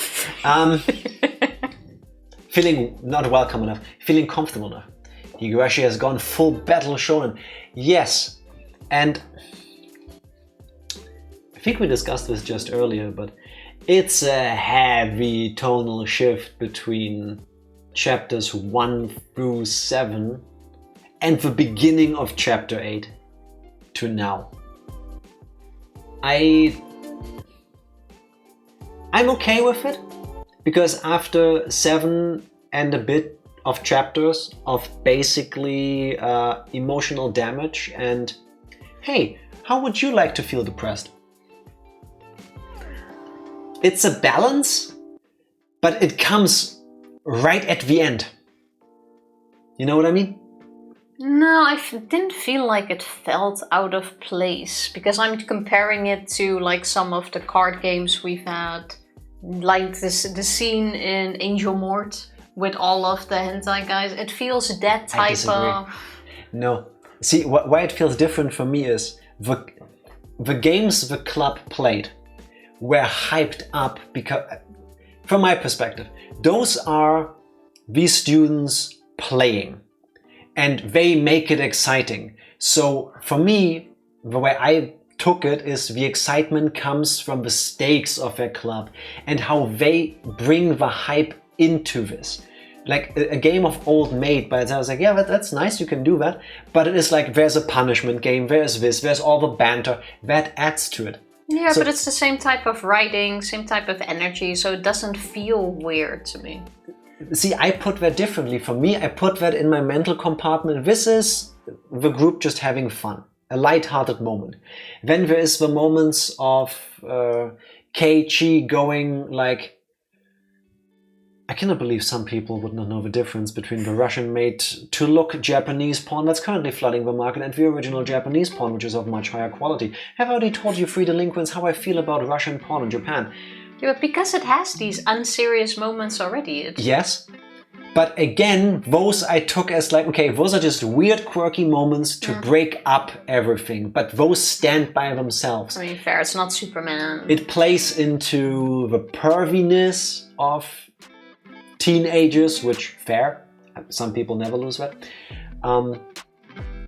It makes use of the people we're working with in terms of the story. These are all teenagers, they have hormones, they don't all the time bring it up. I think chapter 1 even started with Mion and Keiichi and Reina talking about his dick. Where I was like... There were some jokes in there. It starts off like this, which it makes sense. It makes sense. But now it's like, okay, so we have all of a story, we have all the horrible fucked up shit that happened to Takano. How would you like a battle shonen anime? I think Takano's part is going to be a little bit more serious. I would think because so. Now they needed someone to beat an army, basically.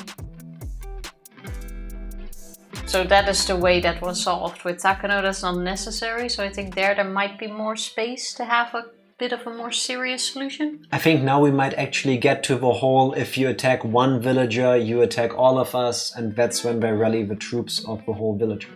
I mean, the whole jig of Rika... Now, I would imagine they go, well, we can't use Rika as dead anymore because they know.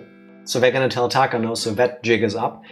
But now we can tell the villagers, Rika isn't dead, but she will be if you don't all come together and help us. Yeah, so now we're gonna rally the 2,000 people that are collateral for Takano as foot soldiers against everybody else. I just don't think that will be necessary. I think it will be, because they will come with guns. I'm not sure, it still seems overkill. But we are getting somewhere. We have already moved on past another point Rika usually doesn't survive. That's true. And now Akasaka goes like, well, vacation's over, gotta go, you guys take care of the rest. Yeah. I personally like it to be a little more serious, but I think it's fine.